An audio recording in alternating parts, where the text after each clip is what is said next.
Katie, Jim, and Cindy have all dove in headfirst, like Stephanie said, to all the hard work that we've asked of them and more.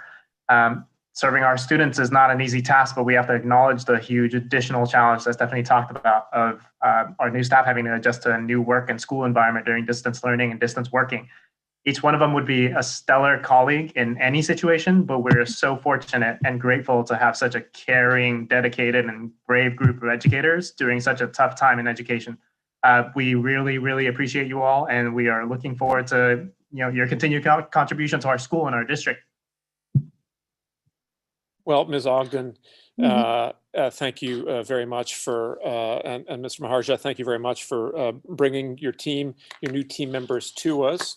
And it's, you'll have ascertained already that Redwood is a very special place, and you are obviously making special contributions. Feel free, let's go in alphabetical order. It's not a command performance. Nobody has to say anything if they don't want to, but feel free. We maybe start alphabetically, start with Mr. Bender and then Ms. Cullen, Ms. Tran Cullen. Oh, hi, thank you very much. I really appreciate being a part of this team. It's been exciting to be in a group that is so open and compassionate towards their students. Thank you. Excellent. Ms. Tran Cullen and then Ms. Curry. Hi, I just want to say thank you as well. I really enjoy working at Redwood and the community aspect of it. I feel like, our students and also the staff members working together as forming a bond is really important. And I really am grateful to be a part of that community. So thank you. Thank you and welcome. Ms. Curry. Yeah, thank you so much for that recognition. I really appreciate that. I've been, really thankful, like Chelsea and Jim already said, to be working with the staff, just, with teachers who really care truly about students and who are really in it for, all the right reasons. And it's been a huge blessing to be a part of the staff at Redwood. So thank you. Excellent. And Ms. Dominguez. Yes, thank you, everyone. I really appreciate being a part of this meeting, and also the schools, Redwood and Sequoia Adult School. And I greatly appreciate how everyone has been very welcoming, and all of the different adjustments and things that we've done to meet the students and make sure that they're getting a quality education. So thank you. Well, thank you all. Congratulations. I don't know, congratulations, but welcome to the district. And we're really delighted to have you as part of the team. Again, you are at a special place and you are doing special work. And certainly from my standpoint here, and I know my colleagues on the board, we know that, and we appreciate greatly the contribution that you make for our students. So thanks very much. That brings us now to item 9 on our agenda, which is a chance to hear something articulate for a change. And so we maybe would hear from our student trustee, Satvik Nori. Thank you, President Weiner. So we had a meeting of the Superintendent's Advisory Council yesterday, and we were able to decide on our yearly project with this year is to investigate the feasibility of implementing something like Measure QQ that just passed in Oakland and would allow 16 and 17-year-olds to vote in local school board elections. We believe that this would be key to help increase the amount of civic engagement among youth in our school district. We also discussed how distance learning was going, and the overwhelming sentiment was, regardless of its best intentions, online learning was leading to more stress and less educational benefit for students. A lot of people talked about how challenging it was to balance working an extra job and doing school oftentimes simultaneously, and the amount of stress this has caused in their lives. Almost everyone expressed great enthusiasm for having an opportunity to go back in person as soon as it's safely possible, especially for stuff like lab sciences and clubs that are really hard to do online. I also think it's becoming increasingly clear the mental health strain of distance learning and how much it has affected some groups at our school, especially those who are at a disadvantage even before the pandemic started. So even if it's not safe for us to go back in person next semester, I think more work needs to be done in order to address some of the challenges these groups face. Thank you very much, Satvik. We have now have a chance to hear comments from representatives of our employer bargaining units. And maybe we'll begin tonight with Ms. Salvatore on behalf of SDTA. Thank you. And uncommon for me, I actually have some prepared comments to read. So bear with me. Thank you. A lot has changed since this past summer, but much hasn't. In terms of the risk for COVID, we now know how to protect ourselves better, but that the best protection is to limit interaction with people outside your household. Bringing large numbers of students and staff back means necessarily breaking that rule. It means that whatever precautions we have in place, they're only as good as our ability to follow and enforce them without fail, without a momentary slip. It means placing our well-being and that of our family members in the faith that our colleagues and students and their families are following all those same rules when they are not with us and when they are. There might be some level of comfort if we were able to limit the number of people that each student or staff member comes into contact with. Those bubbles, as they were called early on, would protect students and staff, but they make the complex multi-course schedules we run at the high school level impossible. Or to look at it another way, the schedule makes those bubbles impossible. We're lucky in the Bay Area to have been spared the worst of the first wave of the pandemic and not yet be experiencing flare-ups we've seen elsewhere in the country, though obviously our numbers are rising. And though we have benefited from strict cautions as a region and a state, we will still get conflicting messages. In the current red tier, where the adjective used to describe the level of community spread is substantial, we are told we're allowed to reopen schools. Not that it is safe for schools to reopen, but that it's allowed. At this same level, the rules for small private gatherings say that they should be limited to members of no more than 3 separate households and kept to 2 hours or less, with those at high risk encouraged not to attend. Can we expect the same level of stringency when our schools reopen? Of course not. And I don't want you to get me wrong. Teachers want to be back in class. Teachers want to support students. Teachers cry themselves to sleep and lash out with frustration that their students are suffering and they cannot be there for them. They feel like Sisyphus pushing the boulder up the hill just to have it roll down again. What would have been a quick glance across the room to see which student needs help has become a view of black squares and first initials as teachers walk the knife's edge between compassionate understanding of teens' anxiety and tech issues and the expectation that they participate with their cameras on. Teachers are working more hours than ever, harder than ever, learning new tech while rewriting their curriculum, while continuing engaging standards-based differentiated instruction in a landscape no one has ever traveled before, building the plane as they fly.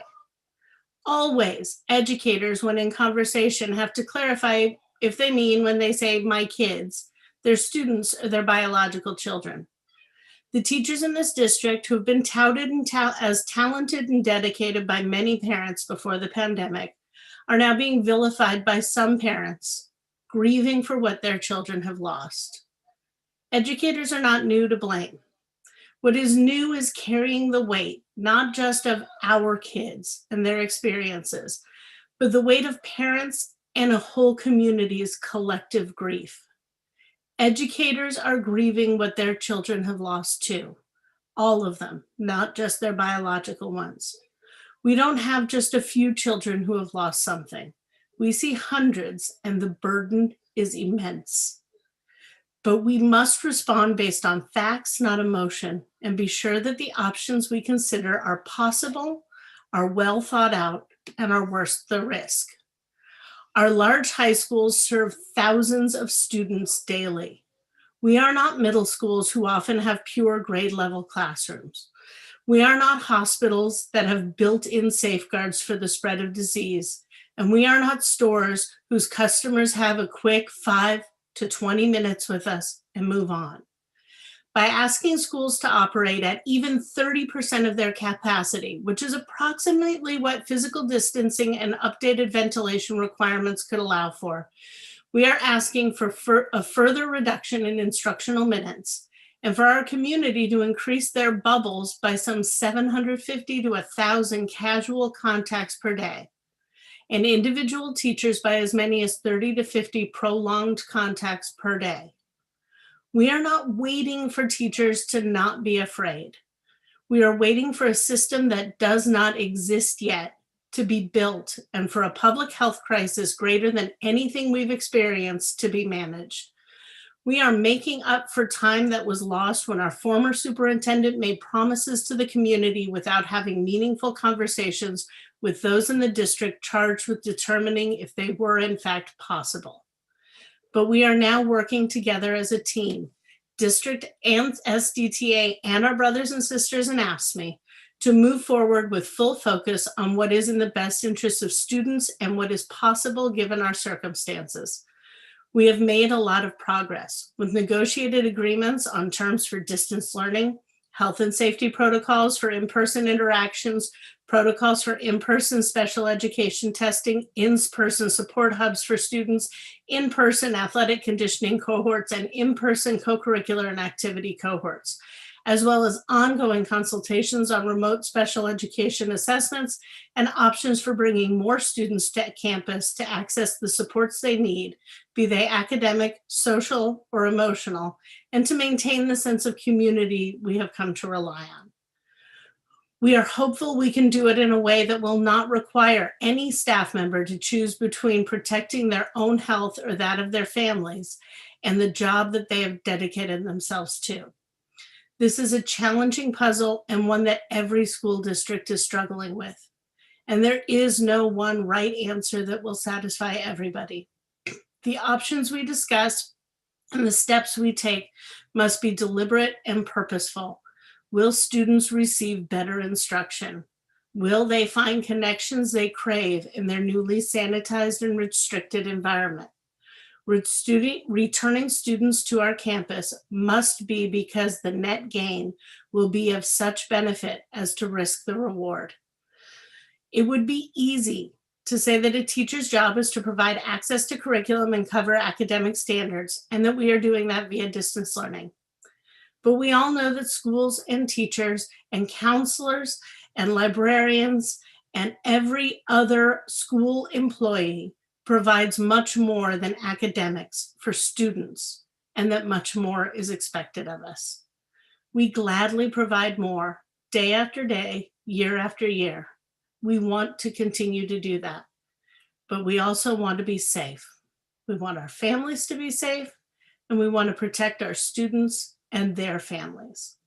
Our hope is that working together, we can find the answer that is right for our district, and that we can make it through this year without wondering what more we could have done to keep our students and staff safe, healthy, and alive. Thank you. Thanks, Ms. Salvatore. Next on the agenda would be comments from representatives from AFSCME. I see Ms. Horton is in the room. Are you speaking on behalf of AFSCME tonight? I can. Do I have the floor? You have the floor. Thank you. Good evening to you all. I just have a list. I jotted down a list because I wanted to make sure that I don't forget to mention certain things.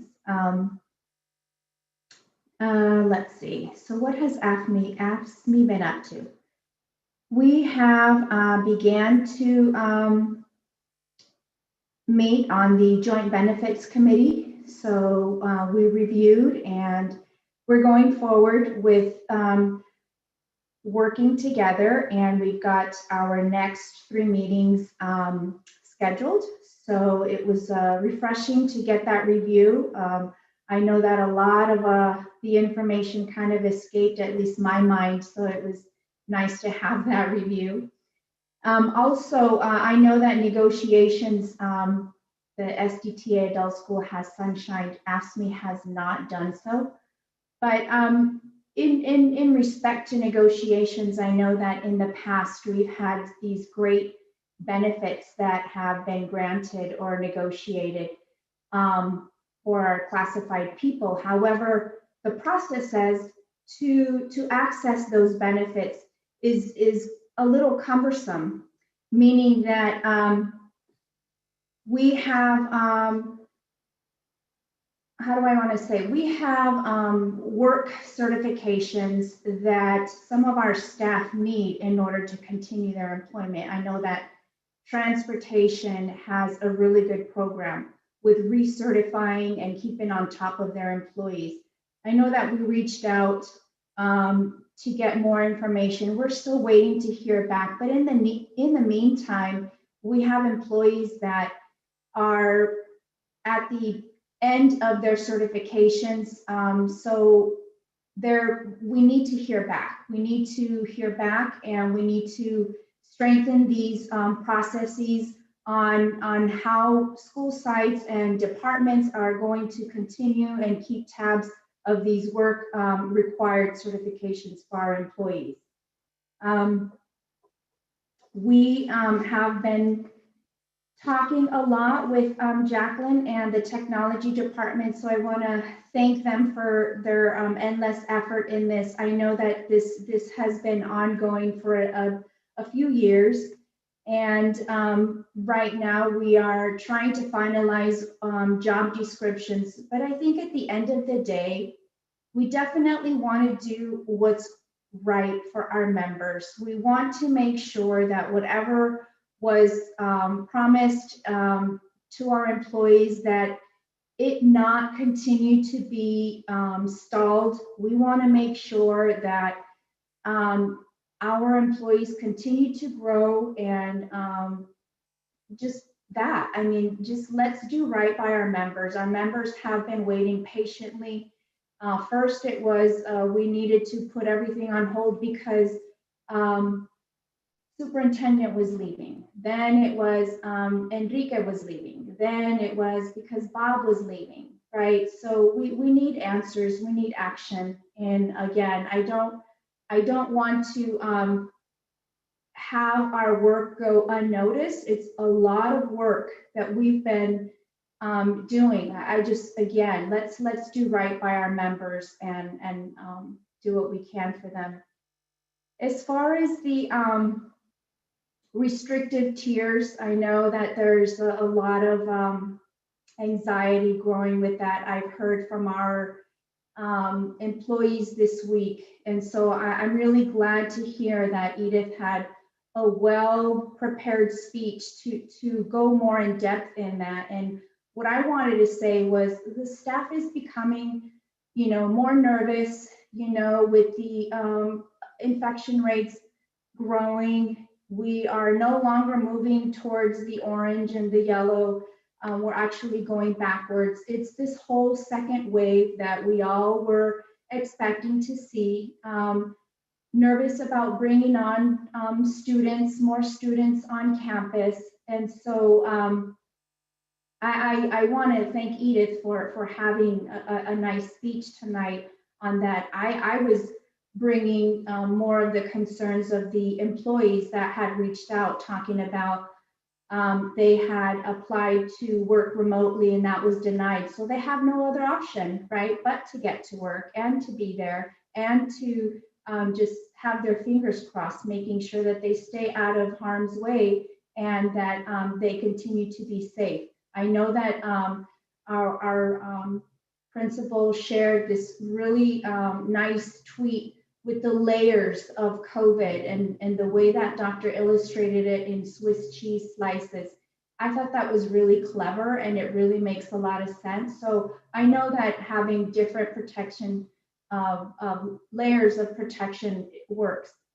And then I want to end again, when I reached out to my bestie, Bonnie, and explained to her that, hey, all I want to do is communicate. All I want to do is have answers.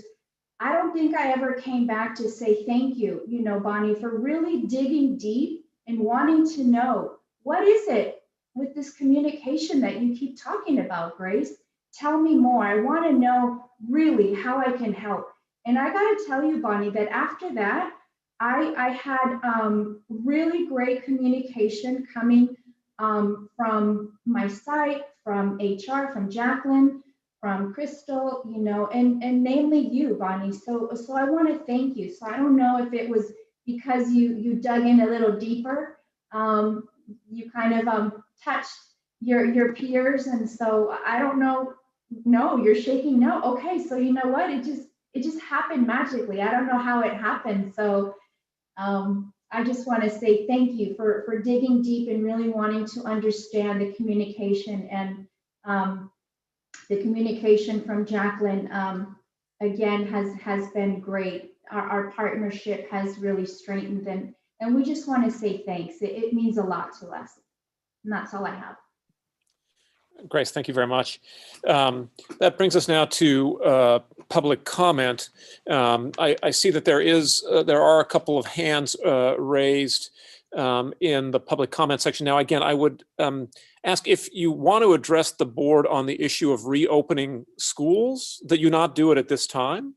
That is not in order at this time. We will be dealing with that issue on item 14. So if that's the issue that you want to talk about, please, raise your hand at that point. If you want to talk about an issue that is not related to reopening schools or another item on the agenda, I will take comments now. However, I will ask to have you muted if you're talking about reopening schools, if your comments are out of order, because I want to make sure that we have an orderly way of allocating time to speakers, and people should not just be able to have a chance to get more time to speak by jumping ahead of the queue. All right, so the first person I see on the list is Mr. Jake DiTargiani.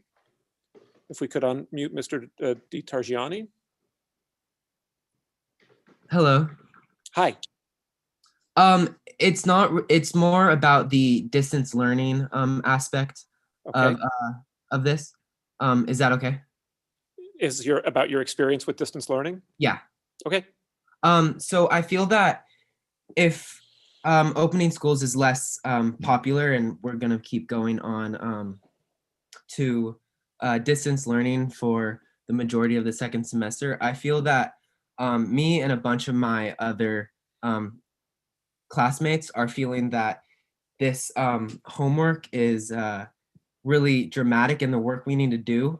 I feel like that I am doing a lot of work all the time, like it's always work, and when I'm not doing work, I feel guilty. And so there's no divide between school, like going to school, and then the homework aspect. So that we feel is taking a toll on our mental health, and just able to do go outside and do things that we want to do, and raise our spirits. And yeah, so just going into distance learning is keeping distance learning is just a lot of work that I feel like we're always doing work. So thank you. Thank you, Mr. Targiani.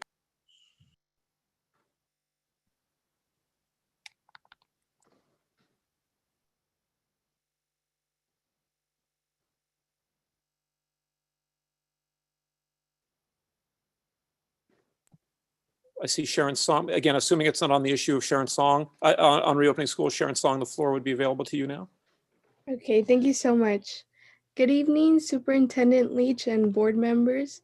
My name is Sharon Song, and on behalf of Sequoia High School's Dream Club, we'd like to invite you to our 11th annual Making Dreams Come True event. This year, of course, we are going to be virtual, so no dinner.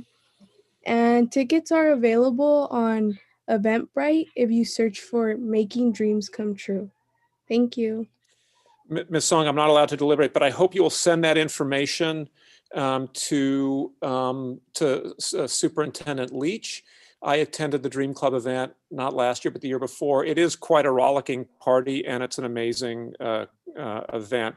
And even though, so then the next hand that I see up is, the heading is Sequoia School District Parents. You're unmuted. Hi. Yes, good evening, members of the board. My name is Shaida Williams, and I am a parent of what should be a high school graduate disgruntled parent who would like to see my sons register back into school, be allotted their free and appropriate public education to receive their credits that they were supposed to receive back in May, and also to share my experiences within the Sequoia Union High School. Experience I would like to share is my experience of what felt to me like being racially targeted, discriminated against. The day I came to enroll that I had to wait outside as other people were allotted to enter the building after me. After finally getting registered with the help of Innovate Public Schools, when trying to receive the appropriate educational services for both of whom have an IEP, one staff said they didn't have time to provide services to them because they had their own children they were attending to at home. For my son, who didn't get to graduate last school year, that was given a cap and gown and disillusioned that he would be graduating, only to be told weeks before graduation that he didn't have sufficient credits to graduate because they wouldn't accept credits from his previous school. Following, the district did a private investigation on us and alleged we didn't reside at our current residence within the Sequoia district boundaries. After appealing the investigation, the district continued to deny our evidence.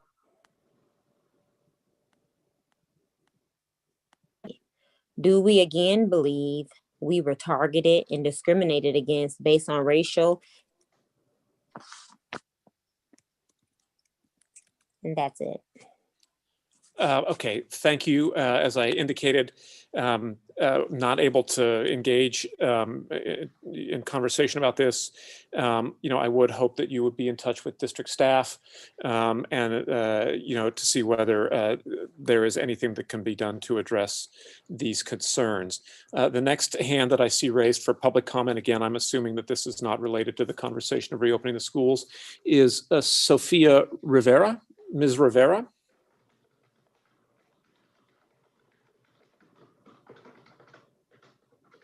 We're trying to do Ms. Sophia Rivera. You should be free to speak now, Ms. Rivera. Hi, my name is Sophia. Good evening, Sequoia Union High School Board. I go to Sequoia High School and I'm a senior. I'm the school's associated student body vice president, and I'm also on the SAC. And I just wanted to talk to you guys about sort of like the homework and classwork situation, as my classmate Jake brought up as well. As he kind of said, it's kind of like there's no divide between classwork and homework, which kind of takes a big strain, again, like you said, on our mental state. At Sequoia, I know we have asynchronous days on Wednesday, and I'm pretty sure that most schools have an asynchronous day, but I'm not 100% sure. And like with that kind of comes a load of a lot of work that sometimes is not like necessarily realistic to get done that specific day. And although like I do recognize that taking IB classes, it sort of comes with, that rigor of the class, and that amount of work that you get sort of comes with taking the class. But like Jake said, like at this point, it kind of feels like the amount of work that we're getting is somewhat excessive and somewhat hard to handle. And like my classmate Jake said too, I think that would be something really great to sort of address going into second semester, since it's looking like we're mainly going to be online. And that's pretty much it. Thank you. So Ms. Rivera and Mr. DeTarjani, thank you both very much.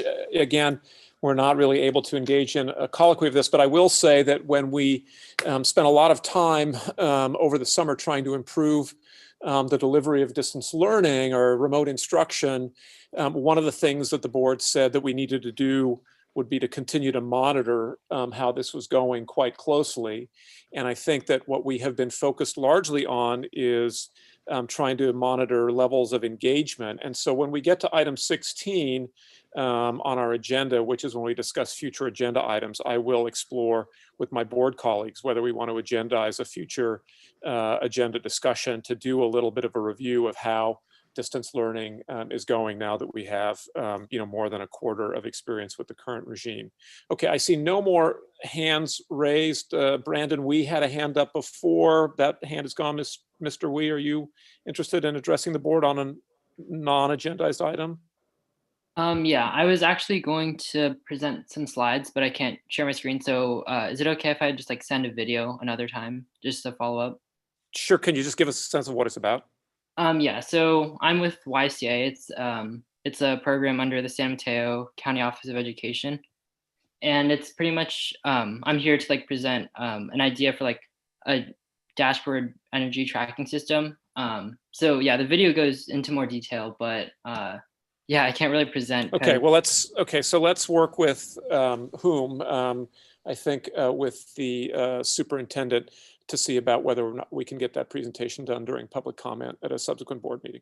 Okay. All right, thank you. All right, so thanks everybody for abiding by protocol. Thanks, it's always lovely to hear also from students who are doing self-advocacy.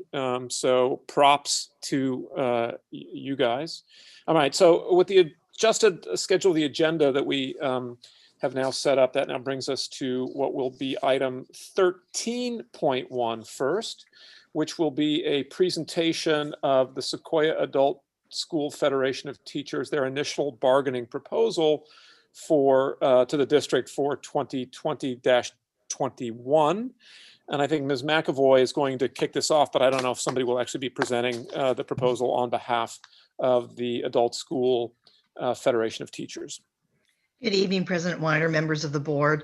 Usually there is a presentation by a representative of AFT, which represents our adult school teachers. And I don't see anyone in the under participants. Their proposal is very straightforward, and I will attempt to answer any questions you may have. Okay, well, let's in that event go ahead and move to item 12.1 on our adjusted schedule, which is the hearing on this. And so let's go ahead and open the hearing on the Adult Federation of Teachers, Adult School Federation of Teachers initial bargaining proposal.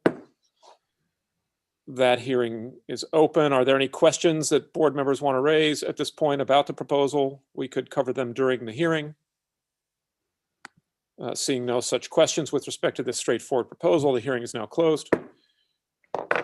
And I think that means we can then go ahead and move on to item 13.2, which is a presentation of the district's bargaining proposal to the adult school. Ms. McAvoy. Yes, so this is the proposal, the district's proposal to the adult school teachers in the in AFT. We identified 3 areas: compensation, evaluation, and benefits. I would just like to point out with the evaluation component that we are looking at negotiating, moving our adult school teachers to using the CSTPs for teachers for their evaluation process and folding them into the use of Frontline for their evaluations. So I'd be happy. I don't know if Lionel or Jonathan Fu are here this evening, but I would be happy to answer any questions you may have. Yeah, I did not see Mr. Deneen in the Zoom this evening. Are there questions from board members about this? All right, if not, let's go ahead and jump back to item 12.2 and open our public hearing on the district's initial bargaining proposal to the Sequoia Adult School Federation of Teachers for 2020-21. Hearing is open. Any comments in connection with the district's proposal? Seeing none, I pronounce the hearing closed. And that then brings us on our agenda to item 14.1. Which would be our update on instruction in the time of COVID-19. And I will hand the Zoom podium over to Interim Superintendent Leach.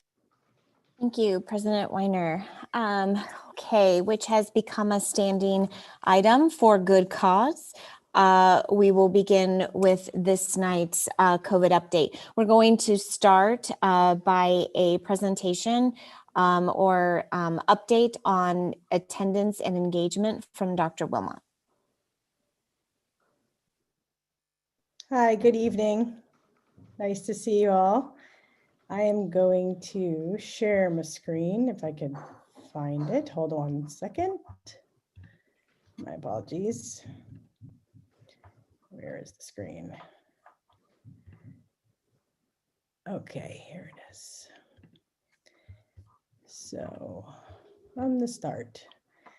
Okay, so last time, a couple weeks ago, I gave you an update on attendance and quarter 1 grades. We specifically looked at the number of students with D's and F's, more specifically, even number of students who had more than 2 D's and F's. And this week, I wanted to just take another slice at looking at the data as overall GPA for quarter 1. And looking at percent attendance. So just as a reminder, so this is basically, I'm going to go through the independent and dependent variables. So in this case, we're talking about attendance in the periods as the independent variable, and the quarter 1 GPA is a dependent variable, suggesting that there might be a relationship between these two. We just ran a simple line of best fit regression model, and we're looking at R-squareds to indicate if the difference in attendance can explain the differences in GPA. So essentially, we're looking to see if the R-squared is close to 1, it means that there's a strong positive linear relationship. We looked at this originally, the distribution of students for quarter 1, and noted that most of the students are showing up in their classes 90% of the time, 80% of the time. And then there are students down in here, there's about 500 students in the less than 50% period attendance. So it's a very much of a skewed distribution on attendance. And I wanted to show you the distribution on GPA for all students as well. So that looks like that. Not necessarily a normal distribution on GPA, but you could see that there is a wide range of distribution for all students. And the question is there a relationship between these two variables? So the first line of best fit, we're just looking at every point on this graph is a student, one of our 9,000 students across the district, showing that, on the x-axis, what their percent attendance was, and on the y-axis, what their GPA was.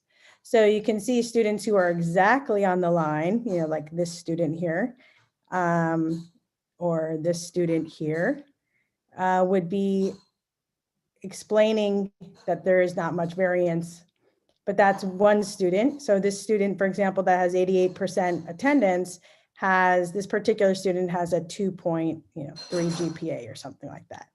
But you could also see the range around the 88% attendance. You have students ranging from a 0.5 GPA all the way up to a 4.2 GPA. That's just a big distribution. And I wanted to see if it made a difference just as you age in a high school. And I wasn't too surprised to find that freshmen have this is their distribution of GPA in the quarter 1. And they're more tightly, there's a greater relationship between attendance and GPA for 9th graders. Not close to 1, not that strong of a relationship, but more positive than the other grades. Some could also suggest that up here in this tight group of students, where there are between 98, 95, over 95% attendance rate, that there is a stronger relationship with GPA. And this R-squared is at 0.78. And then 10th graders, the distribution starts to get a little bit more varied. We start to see students in the higher ranges with the weighted GPAs coming in for 10th grade. And it's 0.69, 0.697. So that rounds up to about 0.7. So then the 11th graders, it goes down let me just see if I do this. Yep, down to 6.64 by 12th grade. So the distribution starts to grow and become less significant as students age in the at Sequoia, which is not entirely surprising. My initial reflections are that attendance and GPA are strongest in the 9th grade and gets weaker as the grades progress. The assumptions would be that 9th grade students are just getting to know their teachers, so showing up and being present in class is really important for them. And it also helps the teachers know who they are as students. And as the students age in high school, they know the system a little bit more. They've already developed some relationship with their teachers, having been on campus and been engaged with the teachers over years. So again, the relationship appears strongest. If you do take a slice of the data in the middle, there is a huge range of dispersion. The relationship is much weaker. So basically, not surprising, there are many other variables other than attendance that are needed to explain the differences in GPA. And as we continue to look at the impact of bubble cohorts on students' attendance patterns and start to see first semester GPA scores, we'll be able to identify what other variables are there to help explain the differences in GPA for quarter. Now it'll be for first semester.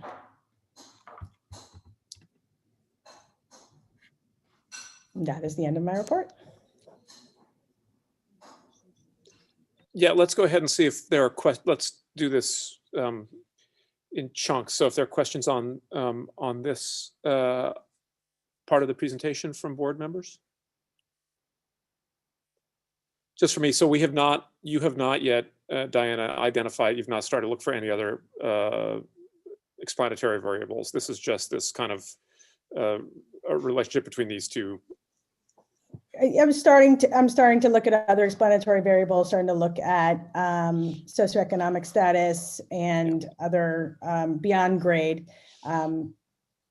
The piece that I'm most interested in is to see, whether we had talked about last time we looked at geographical regions, and we looked at students' accessibility. We noted last time that there were many students were still Zooming in, and they were attending class, but it was not necessarily, their grades were still being impacted regardless. So I think I need to look beyond just showing up on a square on the screen, and what other explanations there are for students' grades. Thanks. Trustee Dubois? Sorry, one more comment on that. Professor Weiner is correct. Touche not. At the next board meeting, we are going to be bringing you information about how students who are part of our currently existing cohorts are performing in relationship to their peers. And we think that that may be really telling. So right now we're going about flagging those students in Infinite Campus and flagging when they started, how frequently they attend. Are they a part of a grade support cohort, or are they a part of an athletic cohort? So we can bring to you information on whether or not cohort participation is making a difference in student performance. We'll also be able to tell you how students were doing before they joined the cohort and then after they joined the cohort. So what excites me about being able to give you that data is that it looks at something that we might be able to expand to better improve the grades of students who are currently not doing well. Thanks, Bonnie.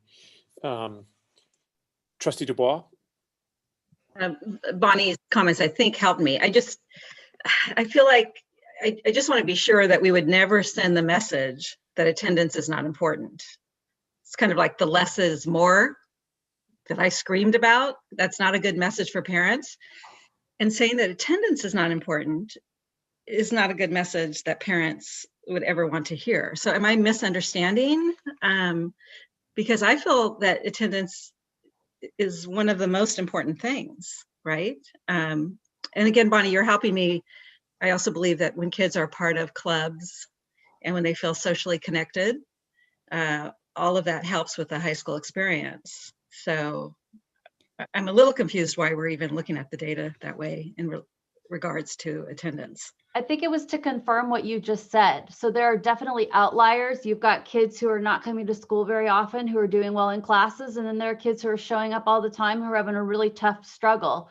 But overall, if you look at it, the majority of the dots are close to the line, meaning that what you said is true, that in most cases, attendance is a predictor of how well students do in school, be it at social activities, being a part of a club, like you just said, and showing up for classes. So I guess I'm just more interested in the kids. I would rather focus on the kids that are not attending and understanding why. And I would put all of our focus there, right? There are those outliers. There are kids that aren't social, right? And still do really well. There's not a lot of kids like that, but there are some. So Yeah. Again, I think we should be, Yes, we agree. And that's why when we prioritized who's going to come back for supports first, even though we'd love for every kid to be on campus and we'd love for everybody to be out and about and eating in restaurants and high-fiving and having big holiday celebrations, what we've done in the time and the reality in which we are living is prioritize the kids that you're talking about who are getting D's and F's as far as being the first students to come back to campuses during the school day. But we'll keep it up and we'll let you know if it's working or not. Okay. Thanks. Next would be Trustee Nori, followed by Trustee Thompson. I had a question. This is kind of what I talked about last time, but rather than GPA, did you ever look at the data by what classes specifically people are failing? Like, is it that people are tending to do worse in like STEM subjects or like English? I have looked at that by course as well, and there's a significant number in all 4 core areas of kids who have D's or F's in English, science, math, and social studies. There wasn't one particular area that stood out more than another, to be honest. And yeah, I just want to reiterate the point that Bonnie suggested, that there is a positive relationship between attendance and GPA. It is a positive linear relationship. I guess my point of showing the scatter plot is that they're all not just on a straight line, right? And that there's more that's going to explain that GPA beyond attendance. And there are other factors. That was really kind of the point of the scatter plot. And we have significant students who are showing up frequently and not doing as well. And I think that that's why we have the bubble cohorts and trying to make sure we can reach kids where they need to be reached. Thanks. Safik, you could cut a lot of your classes and still get a really good grade is my prediction. So Trustee Thompson. So I did take the report as a nice reminder, evidence of that strong relationship between attendance and GPA. It also, so I think that was useful to me as a board member in that context. The report also begs questions about what else might we drill down on. And the 2 things I wanted to ask you about, probably offline, doesn't have to be here, was, are you able to do any baseline comparison with what that relationship looked like last year? So what's different as a result of the relationship between attendance and GPA? It would look different. The other is if you're able to identify interventions and the efficacy of interventions, they'd obviously have to be pretty widespread, like something a school was doing differently than another school. So we get some information on what's working or what are the improvements. That's it. Yeah, I think both of the interventions, at least that's the ones that are going to be have started around the cohorts. Bonnie's mentioned that we'll be able to start tracking that data in our system. So those real immediate interventions that are taking place right now will hopefully be part of the next presentation in December. And as far as the other question was about, what was the first part? Sorry. Basically a baseline. Now it's not going to be very even compared to last year. comparison, right? Because attendance is so different. But Is there any sort of comparison that's there? an interesting question. Is the relationship between attendance and Q1 GPA last year stronger than this year, suggesting that they're maybe even stronger R squared, closer to 1 than what it currently is? Or is it always been this, have the same relationship? That is a great question. I thank you for asking it. I'll look into it. Trustee Sarver? Yeah, Trustee Thompson has so often hit the core of really my thinking as well. This is, one more early step in looking at how we go about really understanding how engagement works in the environment we're living in now.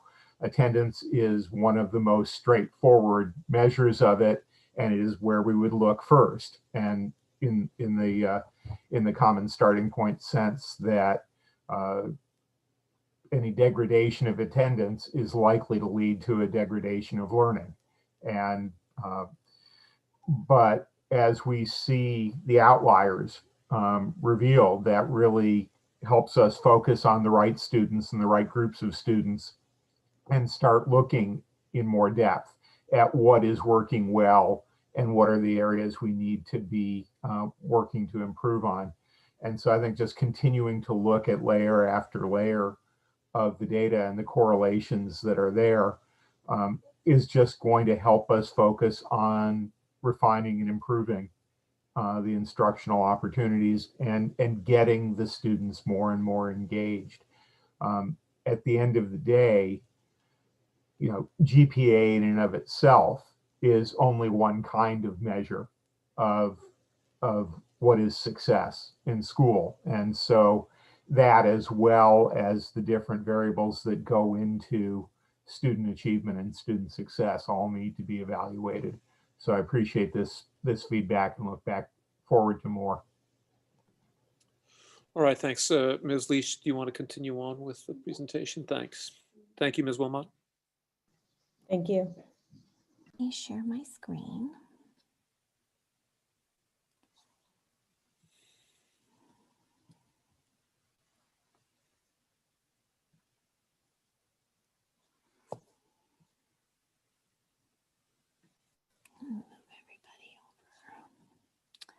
Okay, good evening.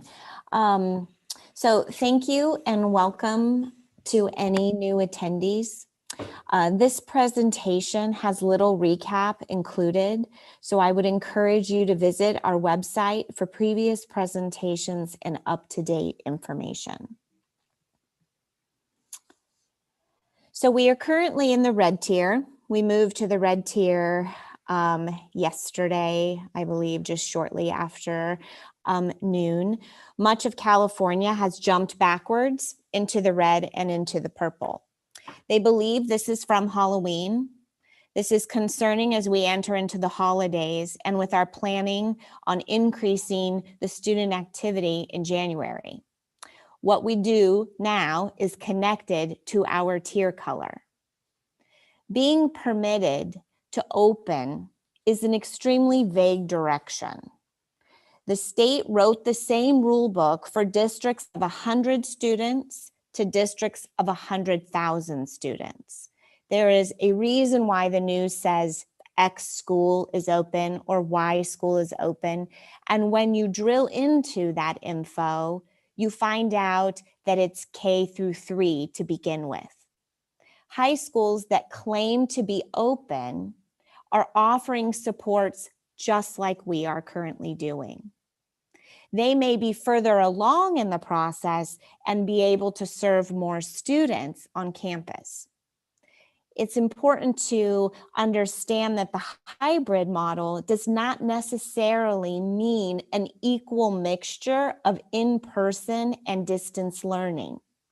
When you drill into that learning model, which we aren't talking about tonight, but just for reference, comparative large high schools went from 4 synchronous days and 1 asynchronous day into 1 in-person day and 4 asynchronous days. So when we hear from our students about the amount of work that they currently are receiving on the asynchronous days, we need to be mindful as we look at learning models for second semester. Master schedules change, teachers change, and so we are looking at models that allow us to maintain the same high level of instruction while as mitigating as many disruptions as possible. So again, just to revisit our guiding principles, we make decisions based off of equity, which is the academic and extracurricular program and structures, our environment, both academic, social, personal growth, to create a safe and engaging environment, and then off of teaching, our professional environments for all staff to have that continuous growth mindset. I think it's important to restate what our commitment and our goal is. We are committed to open and gradually increase the number of students on campus through spring semester as safety standards and guidelines allow. The district will offer academic, social emotional development, mental health, and other student needs on campus while maintaining the high quality academic learning and teaching. Reopening plan. The district will be submitting their reopening plan to the county within the next 10 days. It will be posted on our website as soon as it is submitted. That plan includes the following sections.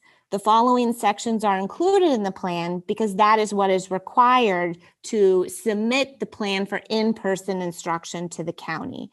It is, as you can see, 100% dealing with the safety and health protocols of how the district is going to manage additional visitors to the site, the egress, the degress, the cohorting, and all of the things that we have covered in previous presentations. These are also all of the things that the district has been working on for several months and practicing for several months, and then scaling up as we prepare for more students in spring.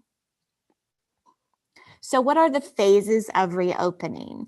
To try to create some parameters around that, we've organized them into 4 phases. So phase 1 is distance learning. So distance learning was what we entered back into in March and have been primarily in this entire time.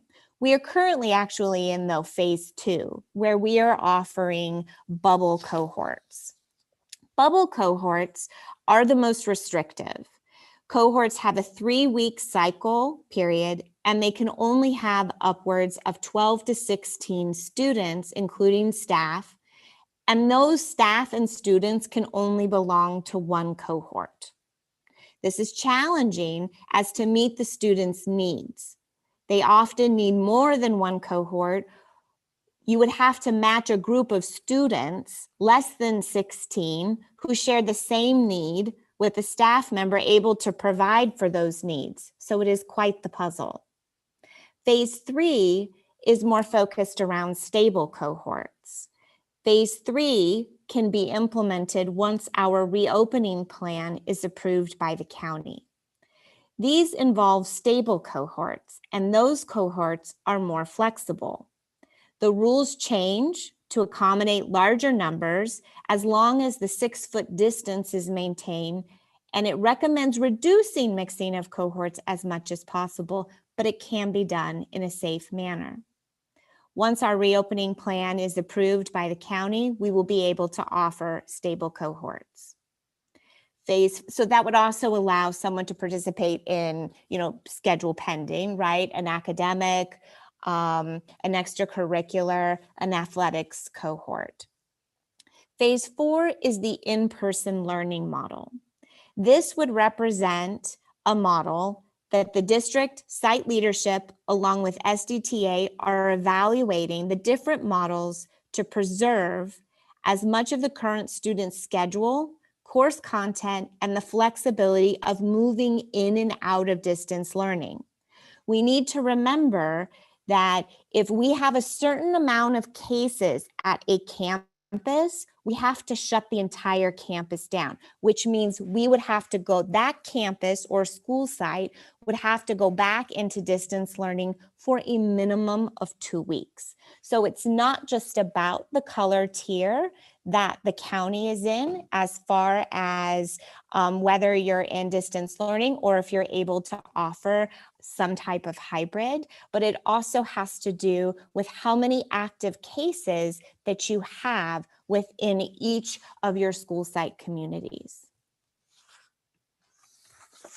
Surveys. So we have conducted 2 certificated staff surveys, and there's a student and family survey that will be sent out this Friday, and it will be open for a period of 2 weeks. And it will be closed on 12/4. So please be looking for that. There will also be a weekly communication with that. So in previous emails, in previous presentations, we did talk about creating a dashboard that can provide our community along with staff an idea of where we are really at. And unfortunately, this yellow just isn't showing up quite well. So how this is broken down, it's broken down into a couple different sections. This first section is around the facility requirements. The sections of this part of the dashboard are all a part of the reopening plan. They don't all have to be completed to submit the reopening plan. However, they need to be in working, and the district must be able to identify and explain how these needs are going to be met. So out of all of these facility requirements that are listed here, the one that is still in progress is the ventilation upgrade. And hot off the press today, about 4:30, I got a list from the maintenance and operations department that gives me a timeline and percentage, not quite percentages, but a list of rooms that will be available early January, February 1st, and then March 1st. So the majority of our classrooms will be ready with the ventilation upgrades in January. This ventilation upgrade, as I have talked about for many months, has been ongoing for many months. It began with a complete audit and survey of the entire district's HVAC systems, and measurements had to occur to be able to determine the amount of air exchanges, outside air exchanges, that the unit could provide.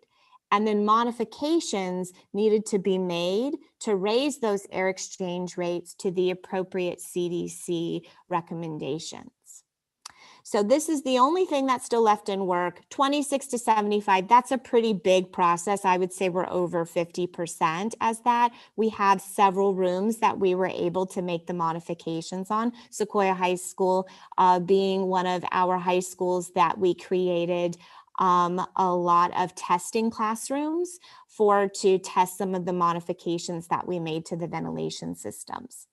So signage and health protocols, all complete. Plexiglass barriers in all the front offices. If you've been visiting either the district office or any of our school sites, you have seen that on all entry points or anytime there's interaction between staff and the public or staff and staff, there have been plexiglass barriers that have been installed.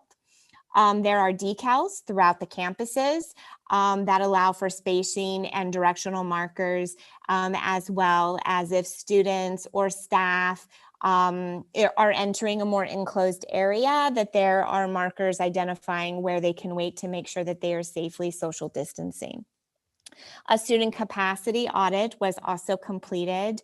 On average, going from around 30 students per class before COVID, our capacity to maintain the 6 feet safe distance is around an average of 10 students. And then we have also removed, one of the requirements was to remove access to the drinking fountains. And so if you see a drinking fountain, you'll see a cap over the top. The water bottle filler, though, does still work. So moving on to the next section of the dashboard is under health protocols. So this does have a couple of yellow check marks, and the yellow check marks for here is mainly for the purpose of being able to scale up. So the daily health screening for students, we have been conducting daily health screenings for students that are involved in the athletic conditioning and the cohorts. So we started doing these daily health screenings back in the summer when we had athletic conditioning. There is also daily health screening for staff. So a staff member identifies if they are working remotely or at what school site. They answer a series of questions. This is all a part of a state regulation as far as operating during COVID. Face coverings for students and staff. We have plenty of PPE. We have plenty of face coverings for students and staff as needed as we continue to grow our return. And then we are continuing to modify and perfect our reporting on the contact tracing protocols. In the last presentation, the contact tracing situations that we have found ourselves in the last couple of weeks are taking a lot of staff time. And so we are looking at how to improve that process so that we can not utilize more resources. Along with that, one of the things that Sequoia Union School District has done is we have ordered student partitions. So if your student took an SAT, and unfortunately I don't have pictures for you tonight, at the next presentation I will, you can see that when you go into a classroom or a cohort where the student is sitting, in addition to them wearing their mask, they also have a student partition made of plexiglass plastic around them to offer that added layer as well. So continuing on the dashboard, the school campus logistics, arrival and departure procedures, that's ongoing. Still, that's, I would say, the high end of 75%. There's still tests and models being ran as we increase the numbers of students we anticipate on getting back. The bus transportation planning is ongoing. We have been transporting some students, and we have been very successful at doing so. And there is a section of that will be submitted on our plan describing how that process is going.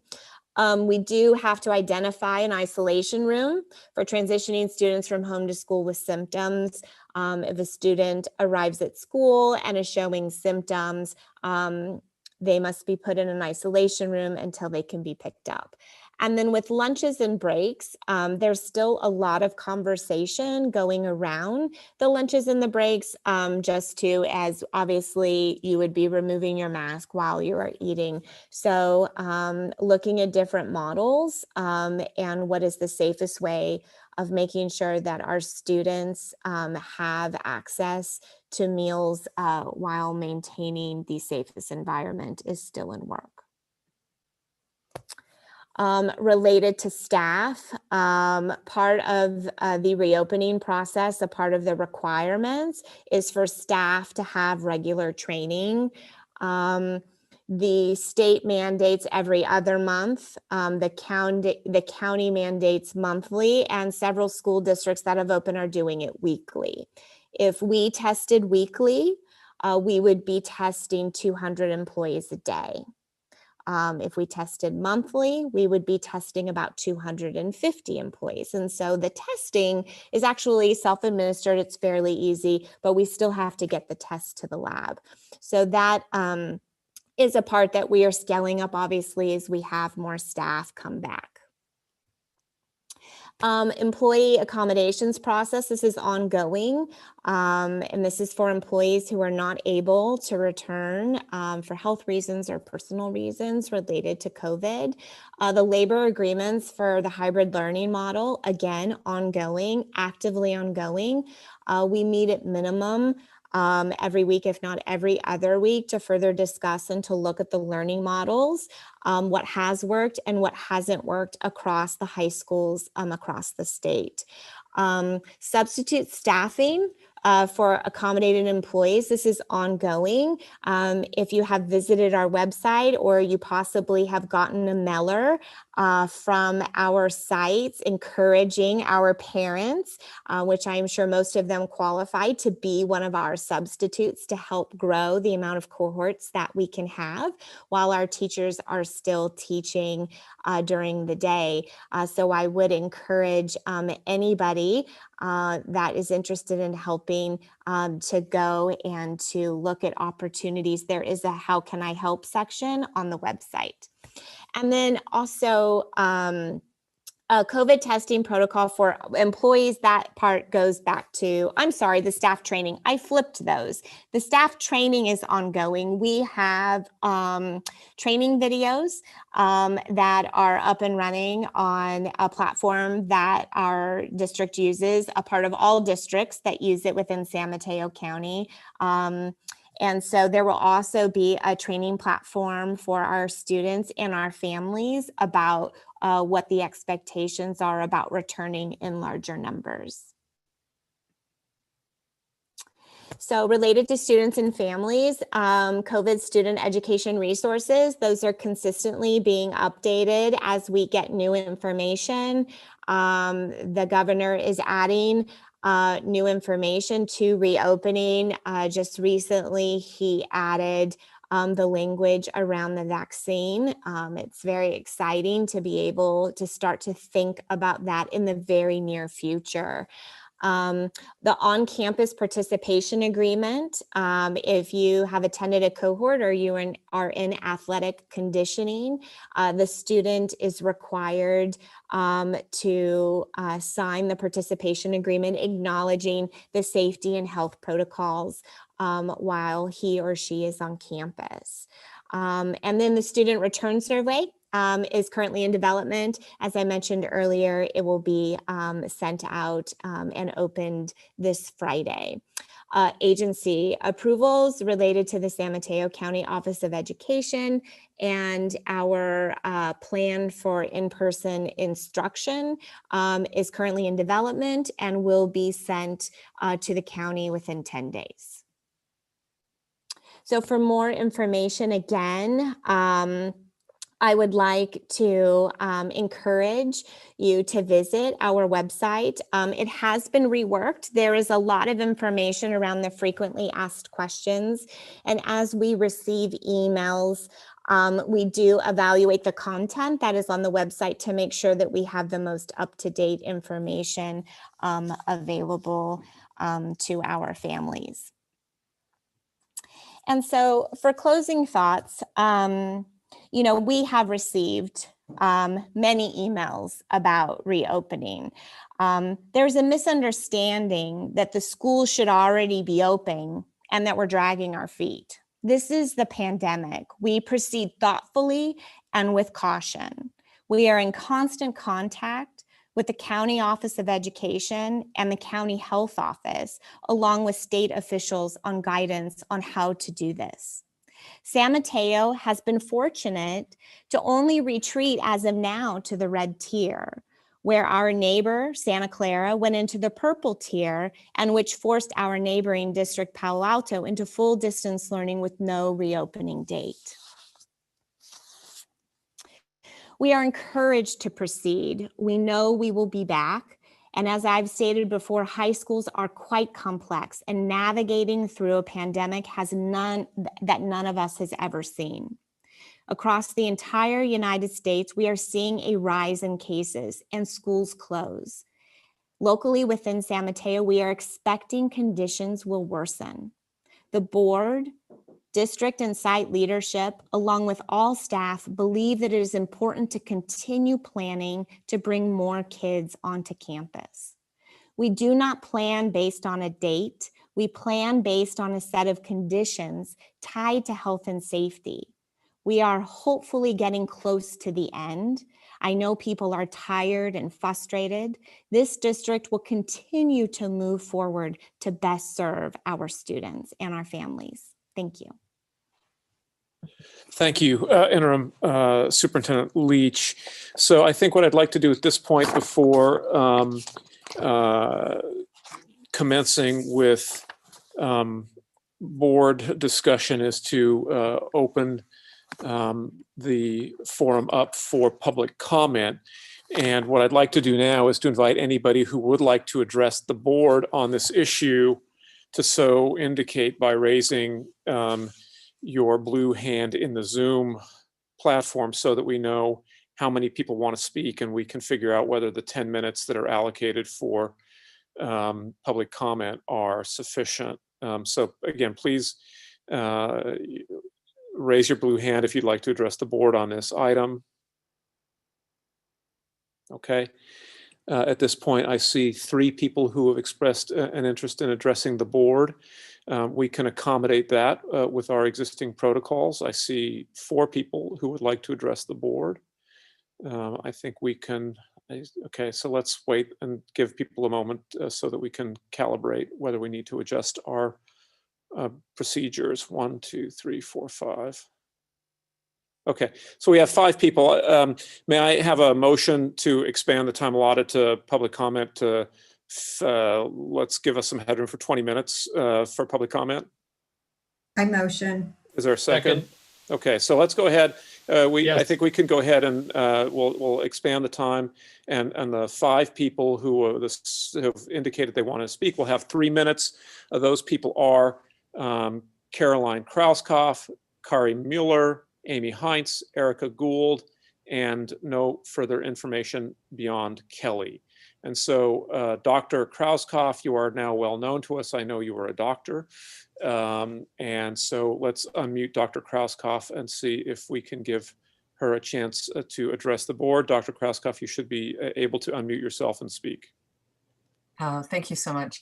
Well, first I wanted to say how pleased I am to hear that the plan is going to go to the county on the 2nd of December. That's marvelous news. I'm very excited to hear that.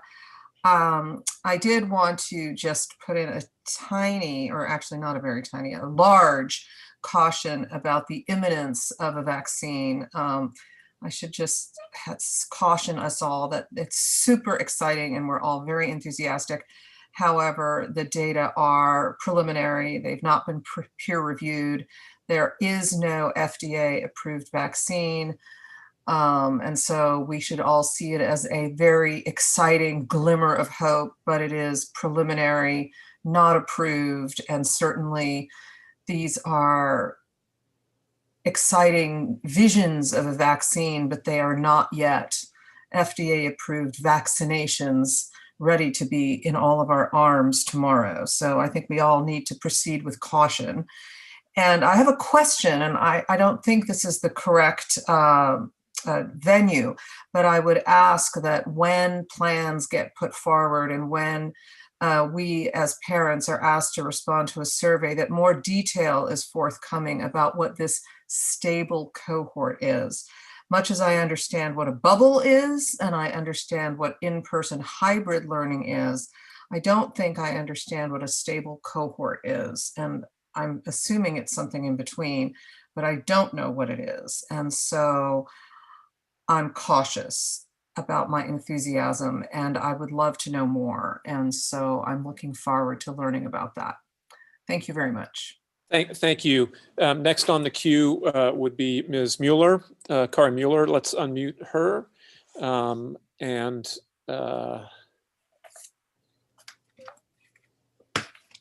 Ms. Mueller, you should be able to unmute yourself now. Yep, I'm here. The floor is yours. Okay, thank you. And thank you for letting me have the floor. Superintendent Leach started her presentation with how hard this all is. We know it's hard, but I was expecting her to start out with how motivated she and the board are to get our students back on campus. It doesn't seem like that's the approach that's been shown to date. We know this is hard, but hard is what we have to do. And I appreciate that Superintendent Leach was handed a goose egg. I do not envy her at all. I sympathize with her. That being said, we could have had our kids on campus on October 6th.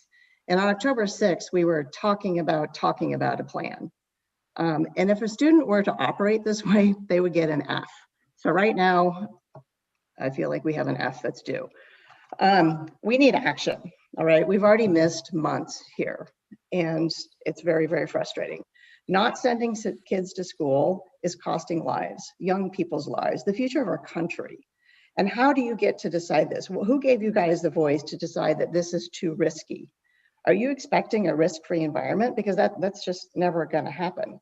And you guys are determining so much, and I don't know that you're really connected to it. You're not seeing these kids' lives every single day. You're not seeing them get up, slog in front of the laptop, turn it on again, and try and focus. And when you see that day after day after day, it has a really big impact. And as an advocate, I have worked very, very hard to try and get kids off campus. You've seen the emails from me. And in doing this, I have received dozens of emails from parents. These are heartbreaking stories. These are stories about self-harm, depression, isolation, failure to survive, and suicide. And I don't understand what it's going to take to stop this. I don't understand what it's going to take to get someone to step up and do something.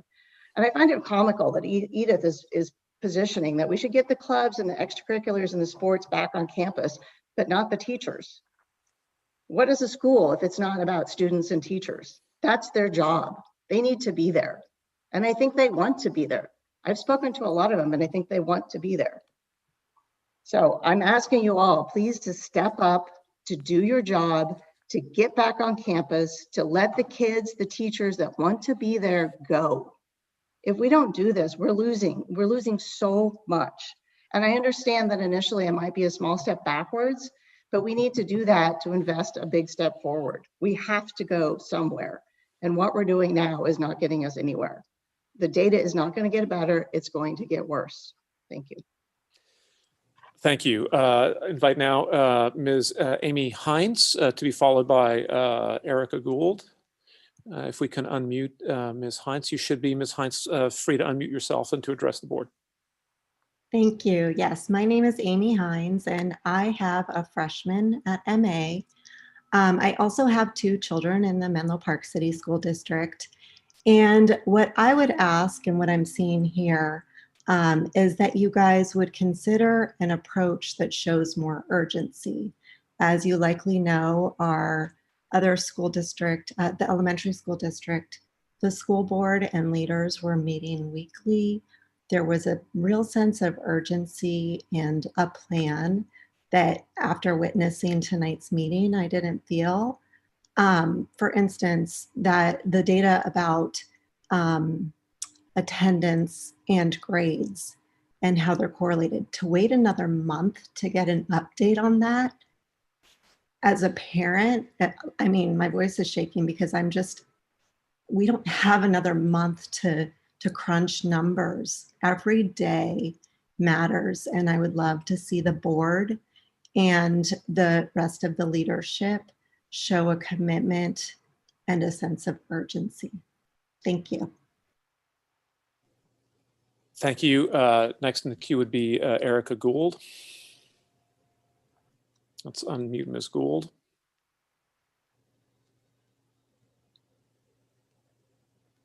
You should be free to unmute. No, we're still trying to unmute Erica Gould. You should be free to unmute yourself now, Ms. Gould. Hi, can you hear me now? Indeed. Okay, great, thank you. I just wanted to echo the comments made by the previous parents that I think that, most parents are looking for more urgency and a clearer plan from the board and the administration. And I want to highlight, there was a great, I think that our local newspapers are covering this more and more now. And in today's Chronicle, there's an article in California Science Guides whether to reopen hair salons, but not always schools. I wanted to just sort of highlight as a great article that is talking about the fact how much public health experts are warning about the risks of having students remain in virtual learning and not return to the school environment. And it seems like our district is not following that guidance. And I just wanted to, I guess I had 2 questions for Superintendent Leach from her presentation. The first was that Superintendent Leach indicated at the end of her presentation that there was a misunderstanding that people think that we should be back, but that we shouldn't, and that the district is making decisions based on not on dates, but rather on health standards. And it wasn't clear to me what the health standards in particular were. that the district is making decisions based upon. And it would be helpful, I think, for the community to know if there are some clear health standards, that we're hitting a certain marker, and then our district is committed to having our students back in the classroom. It would be helpful to know what that is. And second, it seems like one of the impressions of the public is that a sticking point, it has to do with staff negotiations. And in Superintendent Leach's dashboard, which is color-coded based on the percentage completion, the page on staff, so with the COVID-19 staff training and the employee accommodations, that sort of notably didn't have color coding for most of those factors. So employee accommodations progress, labor agreements, substitute staffing, COVID-19 testing protocol, those are all listed as ongoing and in development. And it didn't give me a very clear sense of what percentage completion we are on those issues having to do with staff in order to get our schools back up and running again. Thanks so much. Thank you. Next in the queue is Kelly with no further identification. If we can unmute Kelly.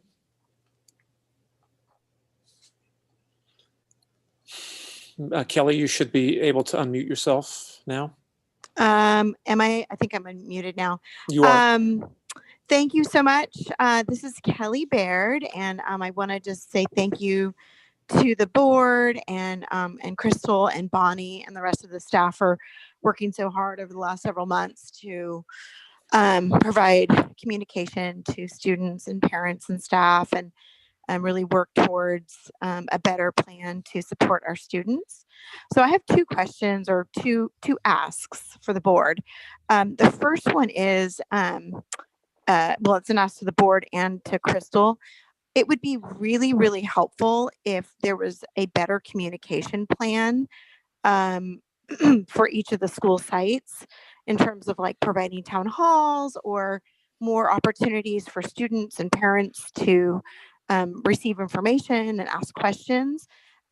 Crystal, your regular emails out to the community and parents and students have been helpful, but I just do feel like there needs to be more regular meetings that are open and accessible to students and parents, so that many of the questions that have been addressed tonight can have answers, or at least we can be pointed into some direction.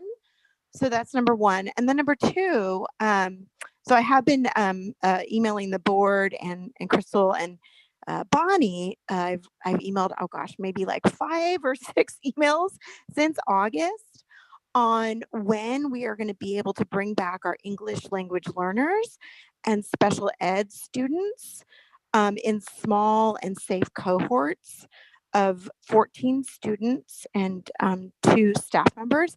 That is allowed per the state guidance, even in the purple level.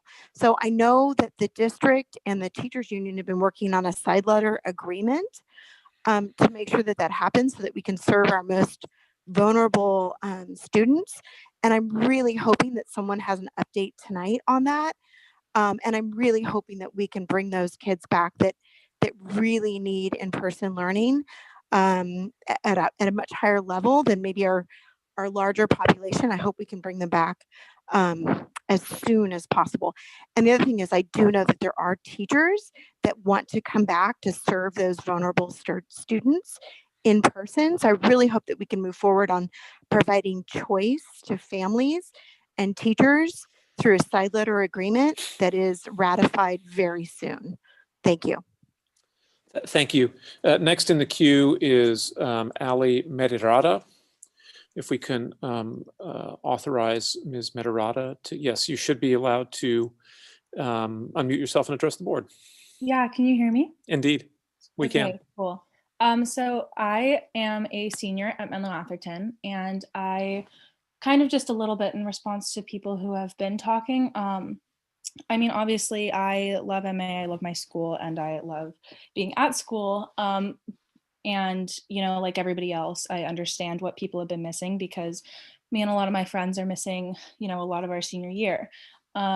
And with that, you know, a lot of people have mentioned like there are students who are struggling right now, like people with mental health issues or who don't feel safe at home, or just people who are struggling with distance learning. But I feel like it's so important to remember that those students are only going to be struggling more if we come up with haphazard policies or try to rush too much into things, because if anybody in this community contracts COVID, it's only going to make things so much worse. Obviously, I know everybody is just trying to prioritize students and all, as well as like public health, but I think it's really important to look at the consequences of both sides. Obviously, like I said, I do miss school a lot. And I know that that's echoed throughout the community, but if we had to choose between missing a little bit more school or making everything completely safe, I think it's clear that one has more dire consequences than the other. And additionally, I think it's important to look at like how much COVID has affected students in like an emotional sense, in terms of the fact that like a lot of people, maybe people they know, are getting sick, and that the emotional fallout, you know, if we did go back to school and then there were these issues, like a lot of those resources would need to be in place in order to like help people. So while I agree with the calls for like transparency, I think that's really important, and I think it is important to know where we're at in this process. I just feel like I would urge people not to rush too far ahead, knowing the consequences if that were to happen. Ms. Medarata, thank you for your comments. Next in the queue would be Simon Klemperer. If we can unmute Simon Klemperer in the queue. So Mr. Klemperer, you should be able, oh, you're unmuted. Thank you so much. I have a senior at Woodside High. I very much appreciate the presentation made by the superintendent today. I would like to ask, may we see more granular data? In practice, we function as a group of campuses, not as a district when it comes to where our children go to school. And we know that certainly closures of campuses will take place if there are too many cases on a single campus. This argues then that we should be looking at a campus by campus development. And I ask that at future meetings, the high school principals be asked to address the plans on their campuses. What are the current roadblocks and how can these be expedited or worked through, perhaps with help from individuals in the community if there are identifiable needs. Thank you. Thank you, Mr. Klemperer. Next in the queue and last in the queue would be Henry Donald. Mr. Donald, if we can unmute Henry Donald. Mr. Donald, you should be able to unmute yourself and address the board. This is pretty simple. Okay. I'm a junior at MA. Physical schooling is probably preferable. There are a lot of downsides to going to online schooling, but ultimately, it's very clear that it's going to be dangerous to many, compromised people and elderly people if we go back into physical school, and I don't think that's a trade that's worth it. I mean, I think resources and the board's attention should be more focused on helping serve those underprivileged communities that are going to be struggling more in online school, instead of focusing on working as much, although I appreciate it, to get back into physical school, because I think that even if we were to do that, it'd be unstable with constant threat of going back into online school and instability associated with changing data and plans. Thank you, Mr. Donald. Okay, we have gone beyond the time that we had allocated, but I wanted to make sure that everybody who was in the queue had a chance to speak, and everybody who was in the queue did have a chance to speak. So I will now open things up for board comments. I mean, the one thing I will say is I feel, I have on a number of occasions begun our conversations of this agenda item by trying to frame issues, and I fear that there are perhaps ways in which my framing comments have been misunderstood.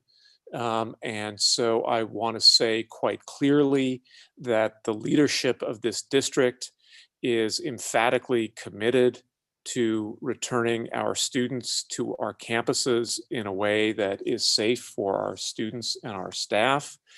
Our staff has been working tirelessly and steadfastly on this for months. I have conceded that we have not done as good a job communicating perhaps to the community about what we've done. And I think as a result of that, part of what you've heard tonight about the development of the website is an effort to enhance that. But let me just reiterate, this district leadership team is emphatically committed to returning to getting as many of our kids on campus as we safely can. Now, obviously, the prevailing health conditions out there, the events of the last couple of weeks are alarming, and we're going to be constrained to a certain extent by what the prevailing health circumstances are. But the board is committed to this, and district leadership is committed to this, period. Board comments?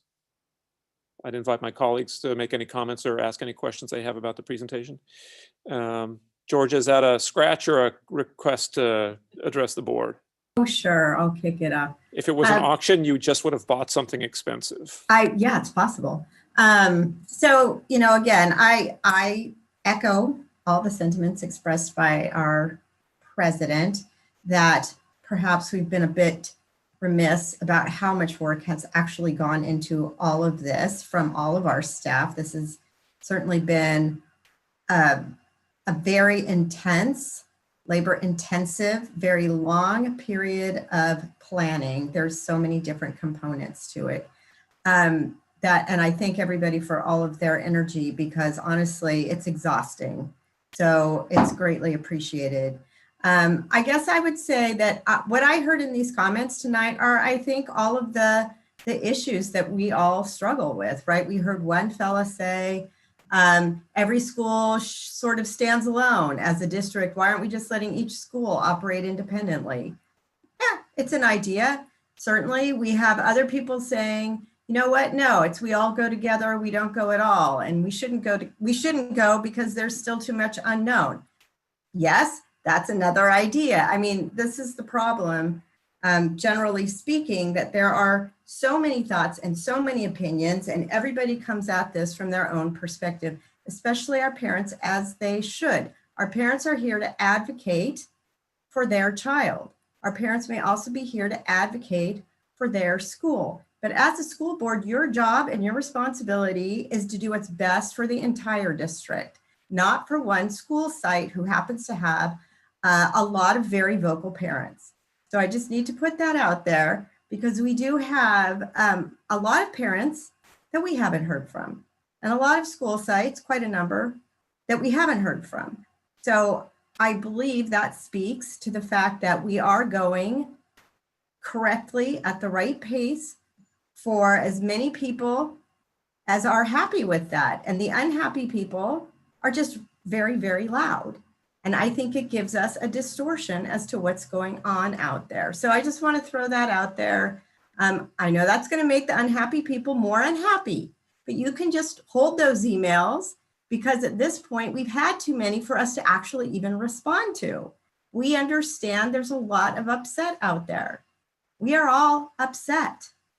And again, I want to reiterate, everybody in this district is working very hard to figure out how to move things forward. So I would just like to, I guess, end this with a piece I think I saw in the Washington Post today from a health worker who was really upset because she's working really hard and she's getting nasty, mean comments from the public for doing her job. So I would just like to say everybody needs to bear with us. I appreciate the tenor of tonight's comments. They've been perfectly reasonable. And I would hope that that will extend to emails to the staff. Thank you. Next in the queue would be Trustee Thompson, to be followed by Trustee Dubois.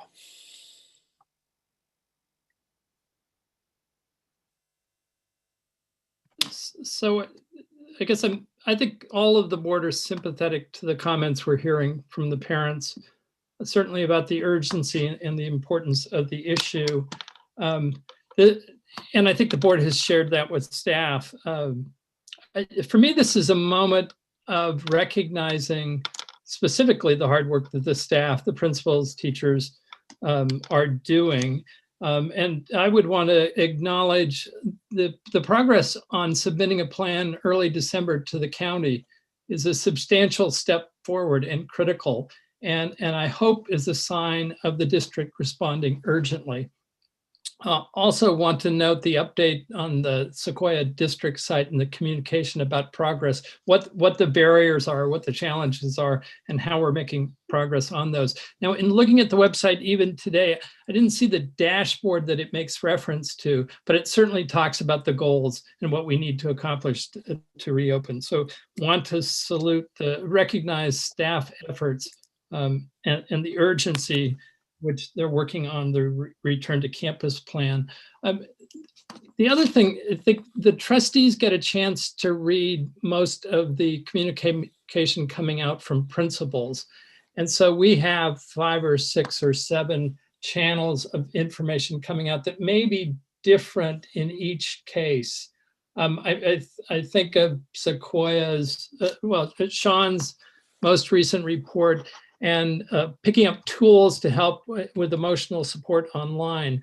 And I'm wondering if in our communication efforts, whether we might look at what's going out from the principals and share that more broadly as a sense of really the broad work that's being tackled right now. So don't have anything to add other than that. Thank you, Trustee Thompson. Next would be Trustee Dubois, to be followed by Trustee Sarver. Okay. You know, one of the things that I hope that we do in the future, maybe when the new board is set, I think we need to talk to each other a little more at board meetings, and even as we do retreats. We're not really talking to each other. We all kind of do our little individual speeches. And when I make my comments, I invite some response from my colleagues, if you care to, or we can start doing that more when the new board is set. It's one of the things I'll be pushing in our new retreat. But the thoughts that are on my mind, I have to say this carefully. I was at before COVID, I was at an event a couple of years ago, and I was seated with some preschool educators who are highly regarded. And we were talking about, and hear me all the way through, that there are similarities between preschool and elementary grades and high school. And they were talking about how for kids to be successful, they have to be excited, they have to be social. You know, the things that work in kindergarten are some of the things that also work in high school. And I really appreciated those remarks. Things like music is as important as math, those kinds of things, right? We want engaged, excited kids who are going to be lifelong learners. So it was a really exciting conversation. And one of the things that I have been thinking about as I, you know, when I'm in my car driving, or sometimes if I have a moment to sit and really reflect on this, Hillsborough and Menlo Park City School District, the board, I think, really gave direction. Strong direction, and they worked with the superintendent with this sense of urgency of getting kids back, right? And I know it's easier for them because it's elementary school, right? It's much easier. Hillsborough has a lot of money. They already started with small class sizes. Redwood City is challenged because Redwood City Elementary is not starting with small class sizes, right? And high school is more complicated. But do we need to pivot more? Really pivot, right, to get kids back? And I think that takes board discussion and board direction. And I don't think we've done that, right? We have not really talked to each other with either the former superintendent or our interim superintendent. Like right now, we're having conversations, individual conversations with our interim, and not together, where we challenge each other and we really think about this. And that's what our community is asking us to do. They're asking us to do a heavy lift. The other thing I've been thinking about is in Hillsborough, the board gave that direction, right, with the superintendent, but the teachers had that, again, a sense of urgency that they had to go back, because it doesn't work to teach kindergartners in a distance learning model. It just doesn't work. And I have some friends who have little kids, and they described what it was like to have a kindergartner in front of the Zoom. It does not work. It also doesn't work for high schoolers, many of them. For some it does, right? For some of our kids, it's working fine. But for a big chunk of our kids, it is not working. And we have the mental health challenges. So I'm wondering, how do we pivot? And we only can pivot with a conversation with each other. And I challenge the board members that are continuing. I don't want to just do a speech here. We need to be talking to each other, and we need to be talking to the superintendent. And how are we going to do that? If we don't do it at board meetings, and if we're not doing it in any other venue, how do we develop as a group of leaders, how do we develop that sense of urgency? I don't know what the answer is. I am scared of the virus. I'm scared of the spiking, but I know, and I do read every letter and I do respond to every letter. I may have missed one, but I try to respond to every letter and I read every letter and I learn from them. We're hearing from kids. We're hearing from parents. We're hearing stories that are breaking my heart about kids who are not doing well. My question is, how do we pivot? It's not going to be school as usual. And I hope that I just hope that we'll do more. So I really invite some conversation, not just individual speeches. I welcome conversation.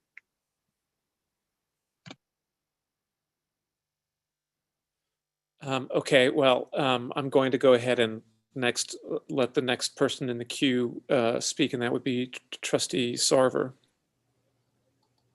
Okay. I will note that one of the things on the agenda is, when we get to our action items, that one of the things on the agenda is to make sure that the board has a study session on December 9th, and I think the point of that would be to talk about this reopening. And so maybe a study session is a chance for a little bit more of that, Carrie. Alan? Yeah, I just want to make a few quick comments about the presentation and a few quick comments to engage a little bit in that conversation that was just suggested. So first of all, this presentation again has gone into a lot more detail, and we've been seeing more and more of that in the presentations. Alan, I'm going to interrupt you for a second. Mm-hmm. I'm going to interrupt you for a second because both during Carrie's last intervention and in your comments now, the internet we're hearing a lot of, I don't know if it's just me or if it's Crystal as well. So I don't know if it's our internet, but maybe it's worth turning the screen off, Alan, and just speaking to if the internet problem is on your side, because we're really hearing you broken up a lot. Okay, thank you. And hopefully let me know right away if this isn't coming through more smoothly. But this presentation really had a lot of nuts and bolts details of how we are proceeding through planning and expectations.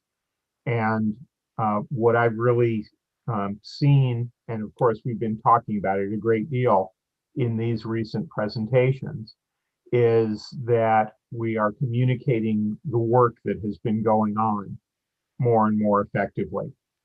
And one of the things that has been raised repeatedly and in much of the correspondence we've seen is absence of a plan, absence of communication, and things like what's going on, what's being presented on the website is much more information. What we're able to talk about in these meetings is much more information. The work that is going on between various parts of staff and leadership is really getting more nuts and bolts on the table.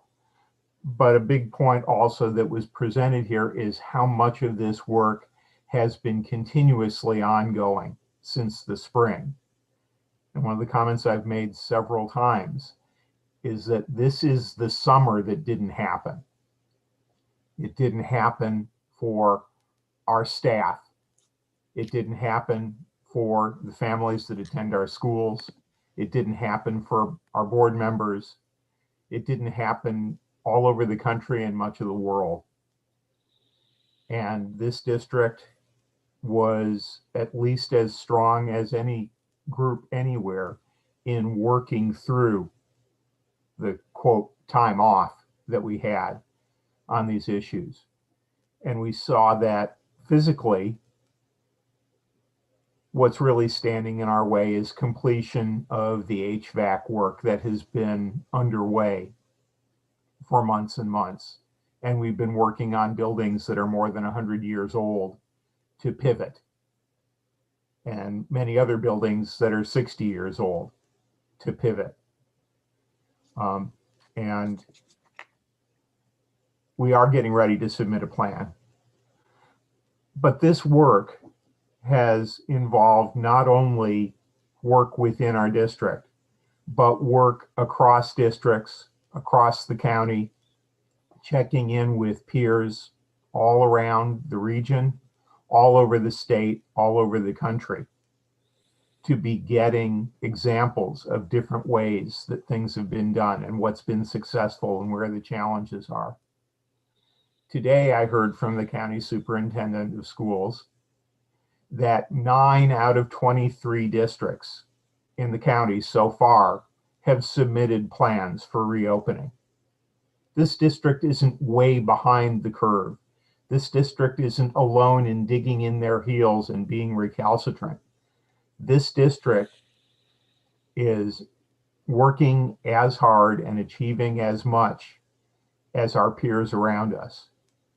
And this district is looked at by the local high school districts for insights on how much we're getting done, as much as we are looking to them to find out what's working for them.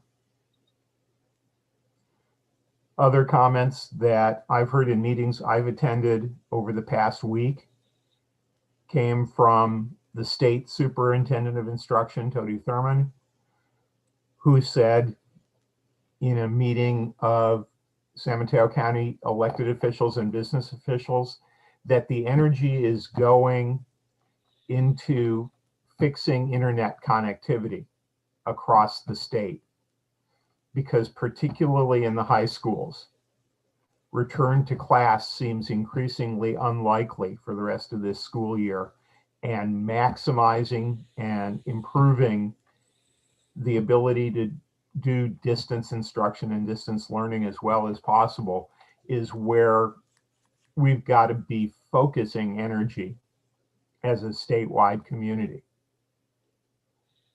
That was responded to by the interest and the commitment to open up as much as possible, as soon as possible, as safely as possible. But a recognition that we've got to keep focus on high quality distance instruction and distance learning.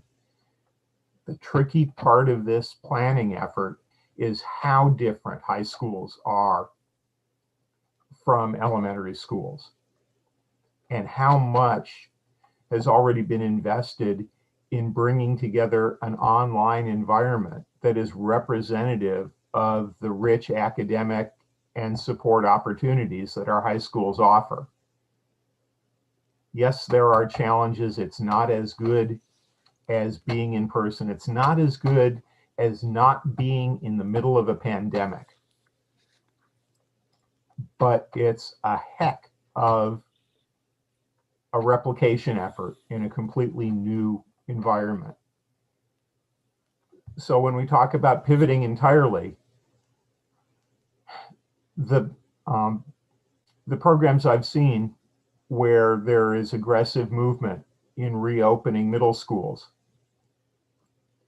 has completely turned the instructional model on its head. It has thrown away an awful lot of the electives that are a rich part of the engagement that we know is so important to our students. It has designated half of the course offerings to be taught only at home during the online weeks, and a different group of subjects that will be taught on campus where hands-on access to certain equipment and classroom activities can make a difference. It will be taught with much fewer students in the classroom when they're there. It will be taught in ways that are very, very different, and the expectation out of the school day and the school year has been turned on its head. But the kids are back in class, those that want to be, some of the time. What our planning is trying to do is to actually maintain the full richness that our high schools offer without compromising what we have been able to put together online. And I think that is a tremendous, innovative, difficult task we have taken on. And from my understanding, our efforts are ahead of our neighboring high school districts in achieving all of that. We're achieving all of that because of the engagement of our district leadership and staff in trying to work out all of those details. And my understanding and my expectation is that in the second semester, we are going to continue to ramp that up as safely possible in the environment that we face. We are not going to see school as we know and remember it from before COVID during the course of the second semester of the 2021 school year. The best case scenarios that we're hearing about these very promising vaccines indicate that something like September or October might become a safe time to congregate together in school settings the way we used to. We're going to be dominated by distance instruction and distance learning as we go forward through the rest of this school year. But we can layer in more and more of the recognizable and deeply needed staff and student experience as we go. The plan that's being put together is a way to do that. The staff input, participation, buy-in, confidence that their input is making a difference and that they are helping craft the environment where all of this can be done safely and appropriately is key to getting there. So for me at this point, my thanks is for all the hard work, for all the meaningful progress, and looking forward very hopefully to what we're going to do as it becomes possible in the second semester. So Carrie, just to kind of pivot a little bit and talk to you on these points.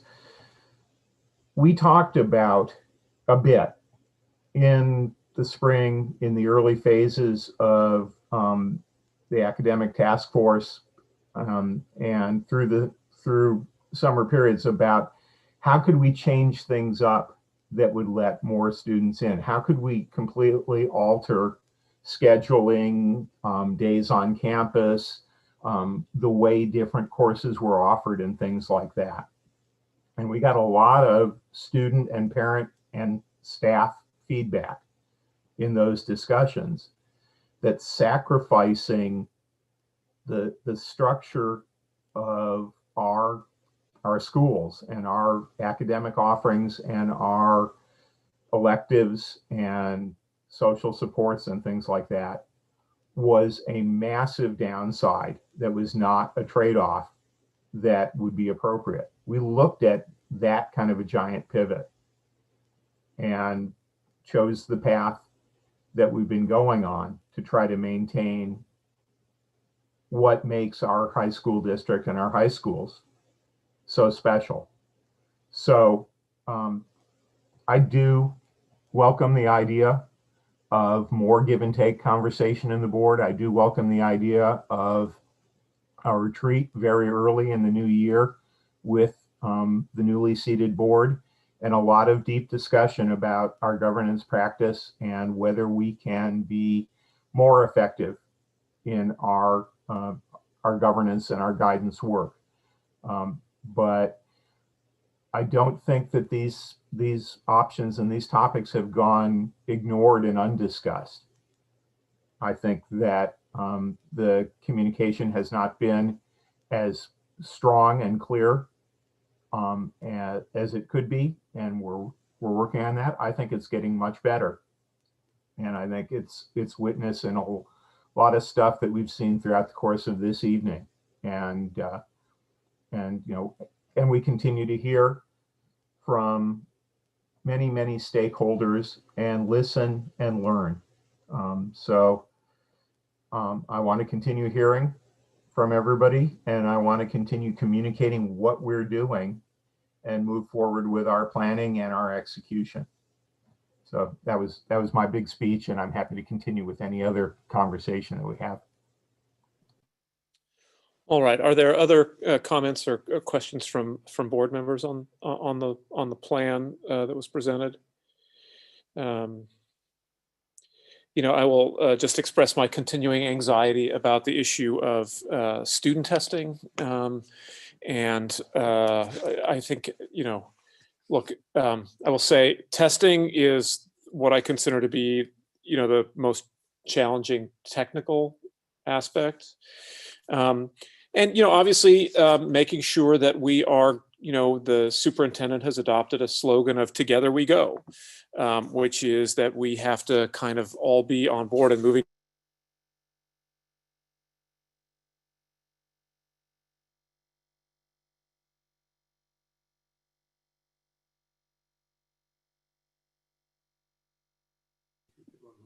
Alan, can you hear me, Sarver? No, I'm Yeah, down too. I can hear you, Crystal, but not Alan.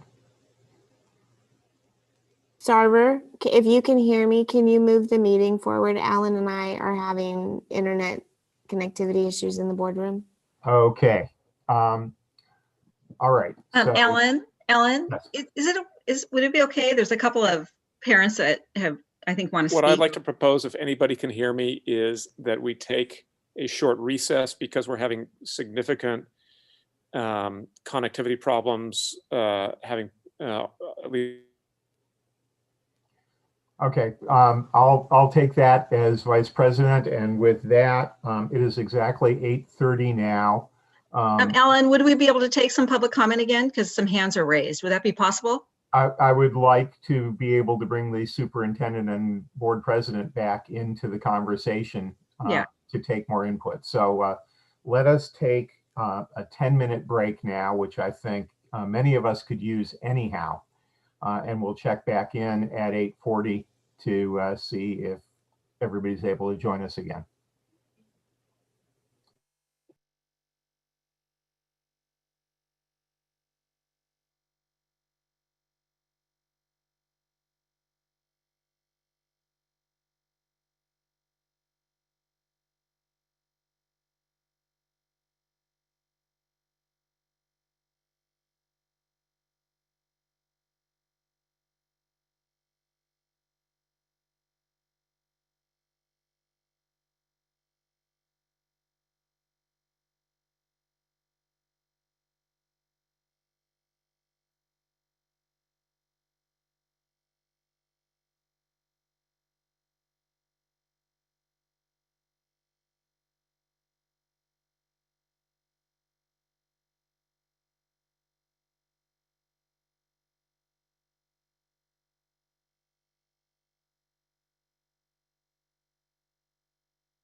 I'm going to suggest that we wait until we hear from Ms. Leach or Mr. Weiner about their readiness to continue.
Okay. I think we have got our technology problems under control for the time being, thanks to the assistance of Mr. Alva. Thank you, Rick. Things were a little sketchy here on our end. The point that I was making before my internet crash was that we have a commitment here to moving forward on this together. I think that's when my internet dropped. The second part of that is I believe we can do this. I believe that it is possible to resume in-person instruction on our campuses in a way that does address the safety needs of our teaching staff and our classified employees and our students. And I think there's been a ton of work that's been done. I think we have to do that. I think we owe it to our employees to make sure that we're addressing those health needs, but I also believe that we can and will do that. So were there further comments or questions on this? Again, things got a little discombobulated for me there at the end. We talked about taking some, if you're okay with this, Mr. President, taking there's some people in the public who would like to make a couple comments. Well, I'm looking at the queue. These are people who spoke before, so that would be I mean, is it the pleasure of the board? It's up to the board to decide how to do this. I think it's important. No, I know it's your pleasure. I'm looking at the board because you've already made the point. So I'm looking at Georgia, Chris, and Alan to see whether they want to open this up.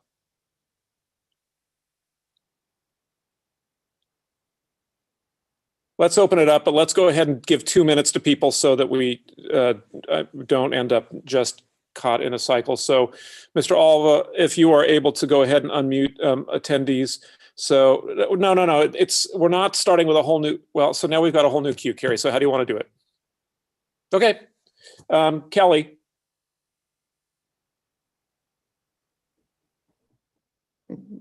Carrie, is that what you mean? Carrie? Me? Should I start? Well, it appears that you're live, so please do. Okay. First of all, I'd like to say appreciate Carrie Dubois' candor. Thank you for that, Carrie. And I'd actually like to ask Alan Sarver some questions, just because I feel he's given up on the students and the parents. The first question I'd just like to ask is if he has a student in the school. You know, have you witnessed every day what this is like? Because I don't get the sense that you have.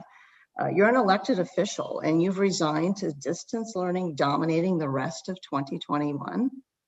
That doesn't represent the people, the parents or the students. So this really depresses me. You've been shown the data and it appears you're ignoring it. I'm sorry you lost your summer vacation, but I want you to think about what every kid has lost, their freshman year, their sophomore year, their junior year, their senior year. Please do not give up on this. That your comments were very demoralizing and very hard to hear. And I feel like you're resigned to this is done. And as an elected official, that is very, very frustrating from a voter, a representative, and a parent. So please do not give up on us, please. Thank you. Thank you. I'm going to proceed with the queue, and then at the end, if Trustee Sarver wants to address that question, that I will give him leave to do so. Next would be Kelly, and I'm assuming that's Kelly Baird from my last effort at this. Yes, thank you. So I have two directed comments. One at Trustee Jack. I know that you had mentioned in your comments that you were concerned that a smaller segment of the parent population was very vocal and that we were not hearing from underrepresented parents. So I would suggest that the board should really take that up. That has been an issue with many, many previous surveys that our district has done, that we don't have enough representation from minority parents, parents that maybe are not primary English speakers. So I would actually direct that comment back to the board. What is the board going to do in terms of directing staff to do further outreach to the community members and parents that are not fully participating in the data collection process that is so critical for the board? And then my second comment is also directed at Trustee Sarver. You had mentioned that there was a lot of parent input, and I'm really confused by that because parent and students really have been feeling like we've been left out of the process and we do not have a seat at the table, particularly with the very large task force that was formed in the spring. There were only 6 students and 3 parents out of like 100 something participants in the task force. So I'm not sure what you're referring to in terms of parent input and student input. And I would also ask the board that moving forward, that you ensure that parents and students really do have a voice in the process, that we have a seat at the table, that when you do a survey, it's a meaningful survey and it's actually, the data is presented to the board in a meaningful way. I had a chance to talk with Mary Streshley for a long time over this last spring, and she basically said that the spring grade policy survey was basically thrown out and wasn't used. And it was a real disappointment for students and parents to hear that. Thank you. Thank you. Next would be Elizabeth Santana. If we could authorize Ms. Santana to address the board. Oh, you should be able to unmute yourself, Ms. Santana. Hi, can you hear me now? Indeed, yes, we can. Hi, thank you so much for allowing me to speak. I do feel like I agree with the other parents, and that, you know, I do feel like this is a rare opportunity that parents have to speak to the board, and so I certainly appreciate that. I have to say that I am disheartened by the comments that Mr. Sarver made in terms of, you know, feeling like we're just kind of going to do distance learning, and that's just the way it is. And I guess one comment that was made in terms of that the board, I guess, made the decision to preserve the richness of MA by, establishing the distance learning model that we have now, because of, not wanting to get rid of electives and things like that. And I think personally, I would be open to, having to cut some electives if it meant that, our students had some time on campus. I don't think anybody has illusions of, that it's going to be like it was before, but some time on campus would be great. And also, since I don't know if board members have students on campus, I just wanted to share some of the things that I'm hearing from my children. I have 2 children in MA. I think one issue is technical issues, in terms of preserving the richness. I don't think you can have a rich education when things happen, just like in this meeting where there's technical issues. Several people have to go offline to get the internet fixed. It's just incredibly disruptive, frustrating. That's one issue. Another issue is, a lot of students not having cameras on. And so that results in really unmotivating class discussions and things like that. Breakout rooms where nobody's talking and nobody has cameras on. Also, obviously, it's just not going to be a rich academic environment. So I'm hoping we can kind of revisit the definition of what that means, and try to find some solution to bring students on campus in some capacity. Thank you. Next in the queue is Sarah Gaviser or Gaviser Leslie. You should be authorized to unmute yourself and to address the board. Okay. You're good. Okay, so I also appreciate what Carrie said. Thank you for being so honest and giving us a little bit of an entry into what's happening on the board. It's really disheartening that it doesn't seem to be that you are all kind of talking together. I mean, we elected you to do this and to be our representatives, and myself and lots of other parents are spending a lot of time on this too. Not that we don't want to and we don't care, but we feel like we elected you to do this, and to hear that you're not working together is really frustrating. I think though the thing that's most frustrating to me is the lack of really clarity here. I totally understand none of us asked to be in this situation. None of us chose this, none of us have certainty. But when you can't have certainty, at least give clarity. We don't understand what is the bottleneck here. We try to figure out if you're trying to manufacture something, you want to figure out what's the bottleneck, what's stopping us from going faster. And I feel like every time we hear about one thing that we've solved, we are turned to something else. Like we were working along and now we can't go any faster because the state's told us we can't. Or, it's the cohort issue, or it's the teachers union, or it's equity, or it's ventilation. Maybe it's all of these things, and that would be okay just to have clarity that it's all these things, but without knowing which of these things it is and how we as parents and a community can come together to work on this, it feels very, very frustrating for everyone. So I would just ask for more communication and more clarity.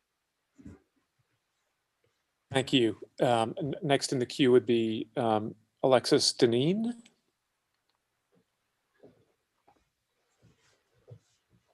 Hi, can you hear me? Yes. Hi, thank you for the opportunity to speak this evening. I am one of the parents that's been emailing, and I appreciate the responses that I received back. I do want to thank Carrie for her comments, Carrie Dubois for her comments this evening, because it does provide a lot of insight into how the board is working or not working together. And I hope that this will be the start over your new board being seated in December, that this will be the start of you guys working together, talking to each other and coming up with a plan. I think this probably is not the right time for a return to campus at this particular moment, but we need a plan and we need things implemented so that when the opportunity presents again, we're ready to do it. And we're not starting from scratch or having to play catch up at that point. because I think these windows may, they may be narrow and we need to grab them when we can. So I just wanted to share that. My daughter, who's a senior MA, is here and wanted to say a few things as well. Yeah, so thank you. My name's Juliette Deneen, and I'm a senior. And I really just wanted to emphasize from a student's perspective how incredibly uninspiring the online learning climate is. I'm typically someone who's engaged in my classes and gets to know my teachers and enjoys school. But I've just found that among me and all my peers, it's just incredibly uninspiring and like we just aren't motivated to really pursue sufficient education. And I think we all just really want to return to school and miss Menlo Atherton and seeing people in person. And also it was just really disheartening to see my friends in the same county at other schools return to class in person and we could have, and we heard nothing from the district about even a possible plan. So yeah, it's just really uninspiring. Thank you.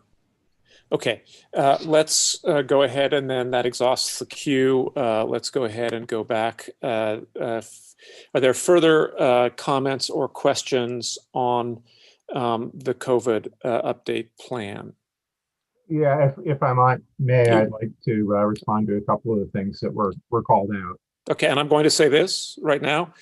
That will be it. It's not a the public comment is not a debate and where we go back and forth. So people had a chance to make their comments. Yeah. You're a trustee, you have a chance to reply, and then if there's nothing further, we're going to move on. Okay. Yeah. The one thing I would want to talk about is the sense that was taken that I've given up on student needs or on a return to the classroom. When I make the comment that the bulk of this school year is going to continue to be dominated by distance instruction and distance learning, this is a point that I've been making repeatedly since the spring, that given the emerging framework of how to be COVID safe in classroom settings,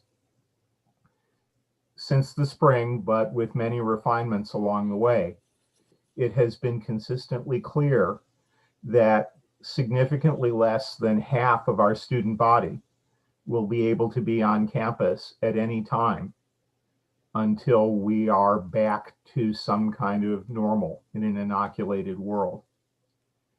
And not all of our students and families are going to choose to return to campus as well.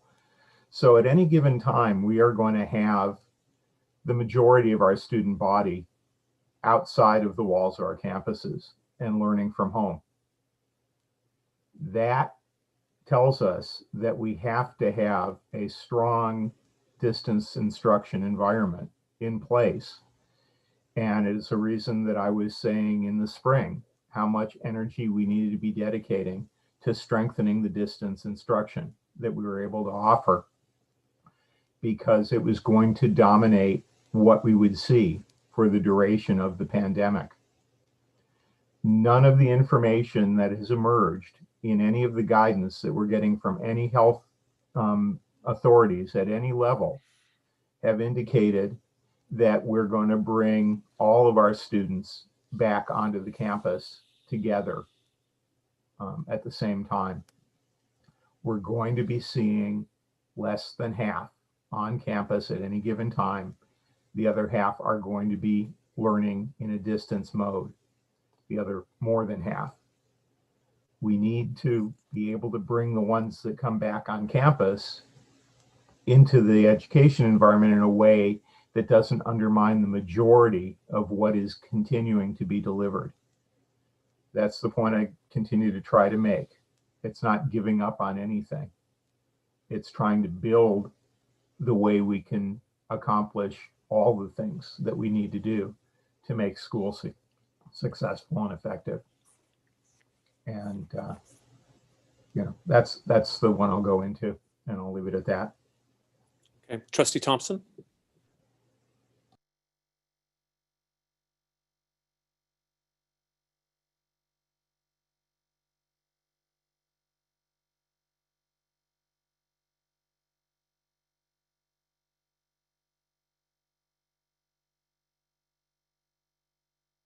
Chris, can you hear me? I don't know if your screen's frozen, but you're up. Okay, I can hear you.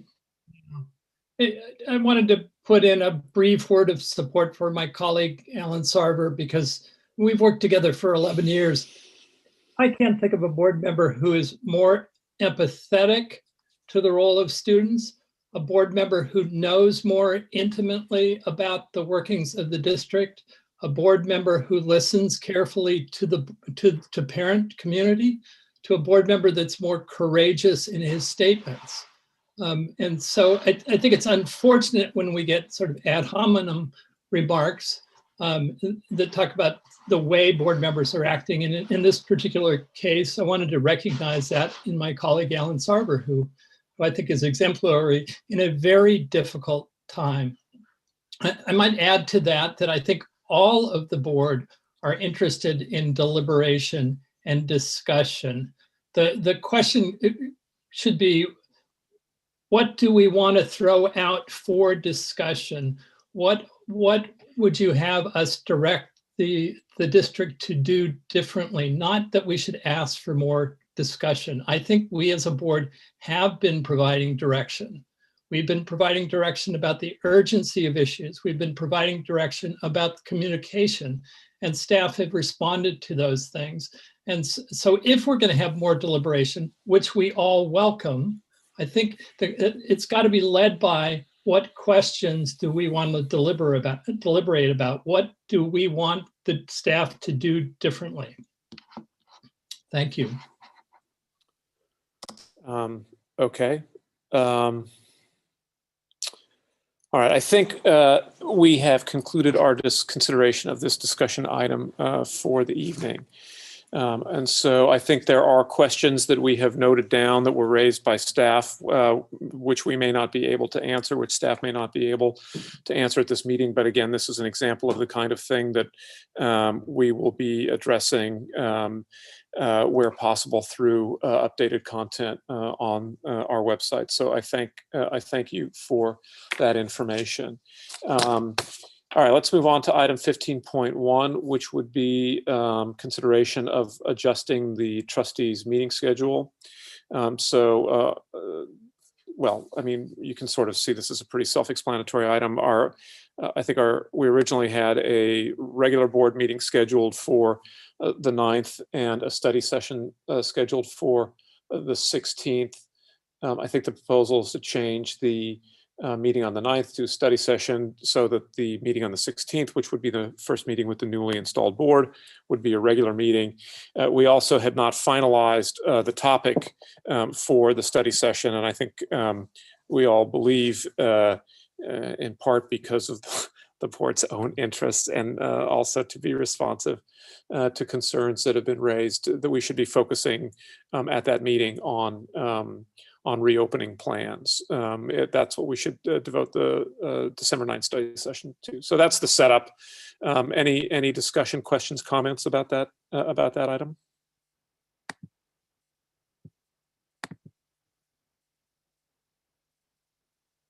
Carrie? Yeah, again, I wonder if there should be a little bit more board input into what that study session would include. Like I would like more information. Do you want me to give it? This is I guess, yeah, I think we should be, if we're going to be doing a study session on December 9, I think it'd be useful for staff to have, I think it would be useful for the board to discuss what we would like to do with that study session beyond just a mere topic. So sure. Yeah, so I mean, I'm still very concerned about kids who are not online and kind of an update on that. Because I know that the county has done some work. And that's not really reopening though, Carrie, right? I mean, the reopening is about how do we get students, it's what we were kind of talking about during the last part of this meeting, is how do we basically increase the number of students who are on campus, that's not really the subject. That's a different subject. It's an important subject, but I don't. Well, I think we have to do both because there's a chance we're going to be hybrid, right? And so the most urgent topic is it's okay. It's internet, you know, and kids being able to access and an update on how pods are working in the community. I think that's part of opening schools. And then the other thing is I'd like to spend some time talking again about the data we're getting. And again, maybe I'm misunderstanding and everybody else gets it and I don't.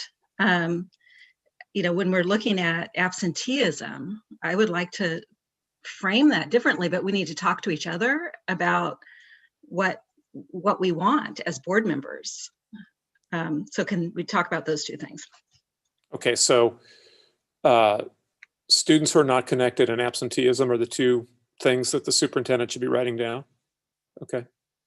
Other input on that? Again, for me, I'd love to know more about testing in particular. I think that's a big issue. And you know, to the extent that we are able to have any, I think that's a big concern for me. Georgia or Chris or Alan? I'm just pressing buttons. Yeah, so what I am concerned about, because we've been hearing about it, we're seeing it in the trends, is the fact that we have a lot of students, more than normal, who are not academically faring well. And so I think for it's not even about reopening in this instance, it's about what are the plans for those kids? What are we going to do now? How are we going to do catch up and recovery? What about our seniors? To me, those are sort of the right now questions that we need to address. They dovetail with reopening because, of course, how do you bring everybody back? But meanwhile, you still got a lot of kids who are going to need something. I don't know what that is because I don't know if they were on grade level before. I don't know if they're getting D's and F's in classes that last year they might have gotten B's and A's in. I know freshmen are particularly hit hard. I have one coming over, hopefully, to do some baking so we can have a little chat, find out what's going on. But it is a real concern because we're losing a whole year. So I think we need to have some discussion about that. Okay, so I think the superintendent has some guidance. I think at this point, what we do need to do is move to adjust the schedule so that we're holding the study session on December 9 and the regular meeting on December 16th. Is there such a motion? So moved. And is there a second? Second. Okay, all in favor? Aye. All right.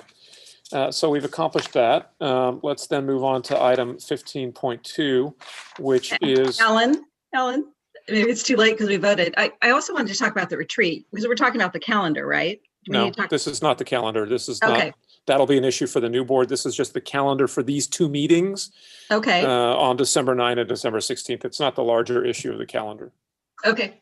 Yeah, so that'll be an issue for I think, you know, I think the new board has to fix its calendar, right? I don't think this board should do that. Except I don't know. Well, I think I just want to make sure that there's some training for the new board, which usually happens in the retreat, and it's up to the. Okay, we'll wait for the new board. Never mind.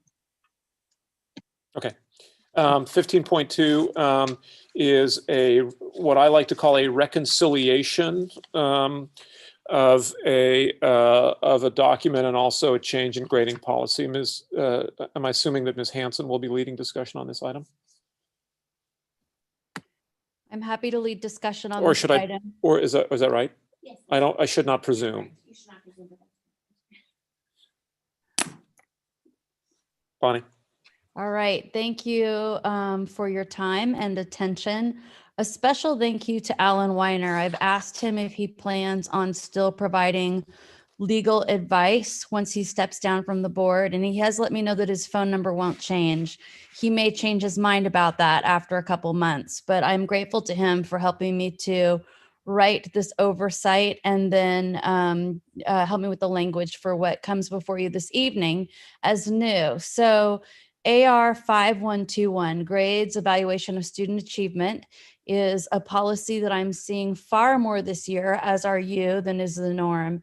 And you first saw this policy in April, to be exact, on April 15th, when you approved some language that changed our grading to pass, no pass, and a slew of other things for spring semester. And that is attached for you as a board document. You then, on September 16th, again saw the AR. And you saw the AR that time because of another pandemic-related change that we wanted to make for this semester. And it was getting rid of the NA, which isn't applicable to distance learning. So you got rid of that.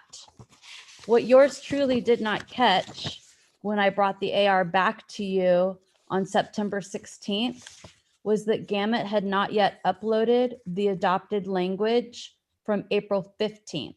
So even though that language stands, because as my lawyer told me, it's been acted upon, it needs to be cleaned up and be put back into the AR along with the language that you adopted, which is already there now on the 16th. So the first thing that I'm asking for you to do is to please take the updates that were made, the approval from April 15th, and add it to back in, it should still be there, to the current AR 5121. And with God as my witness, or whomever is my witness, I will make sure that Gamut uploads those this time so we don't find ourselves here again. Alan, should I take this in two parts or? No, I think we'll vote on, I think you should present it in, we'll have to vote. I mean, we can stop and see if there are questions there. But if not, I think you should present the whole thing. I'm so confused. I didn't understand any of that.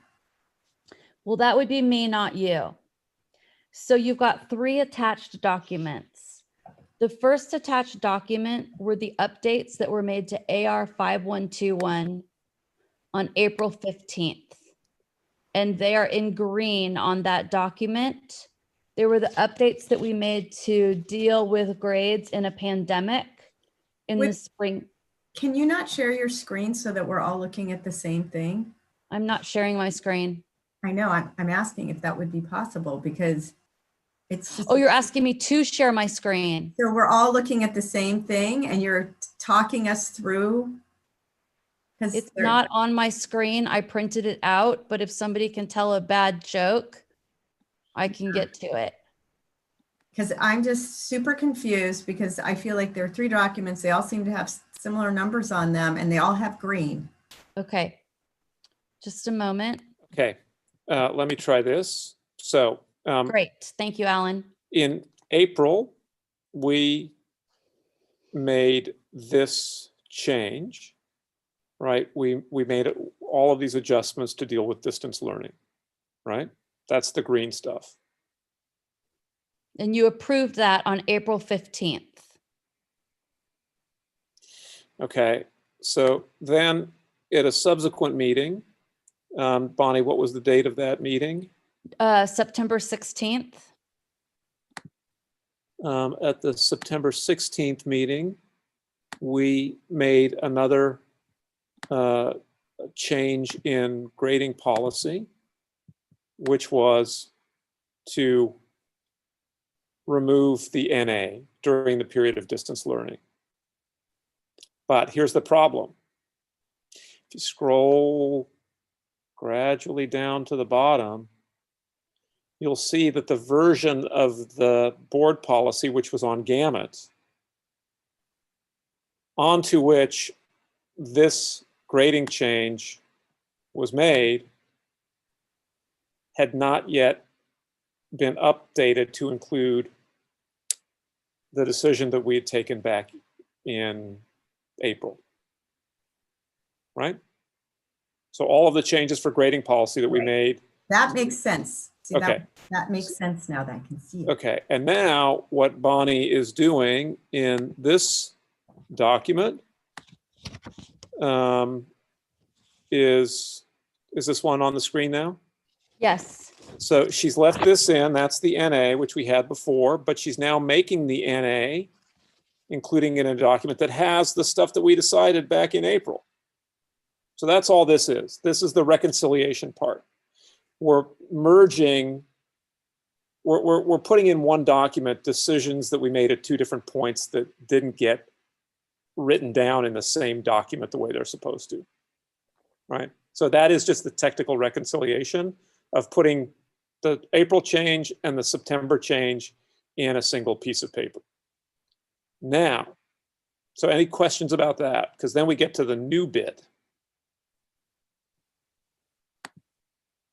All right, Bonnie, back to you. I don't know, you're doing a much better job. So thank you. And as a visual learner, I should have known better. I apologize, Georgia.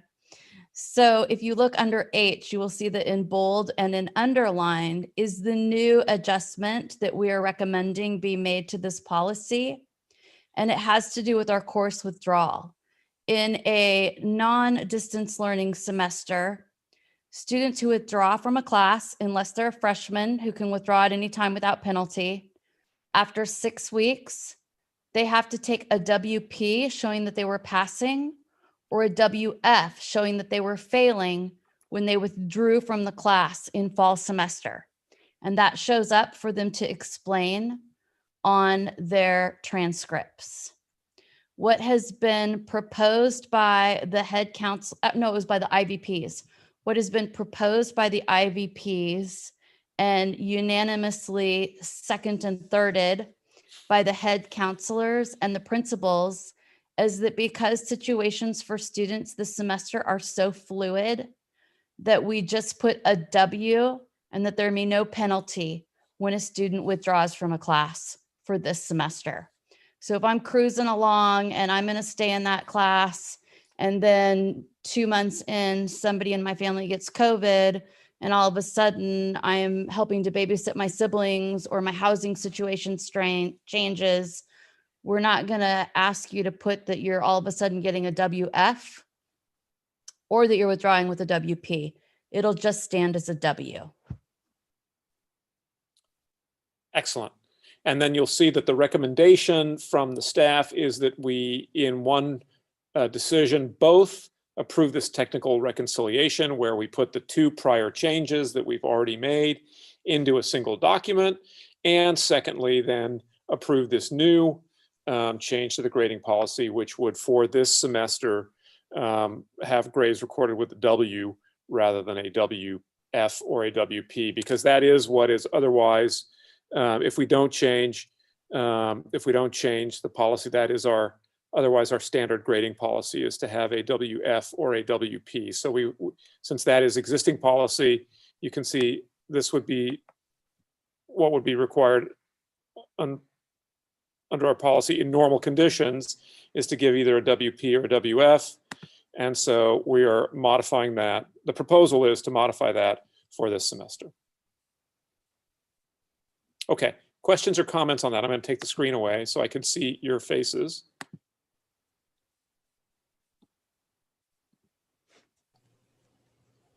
Okay, I do see. Sounds good to me. I do see a hand raised in the public comment, so I would invite now, if there's public comment on this issue, let's go ahead and unmute Marie Saja. You should be able to unmute yourself and address the board on this agendized item.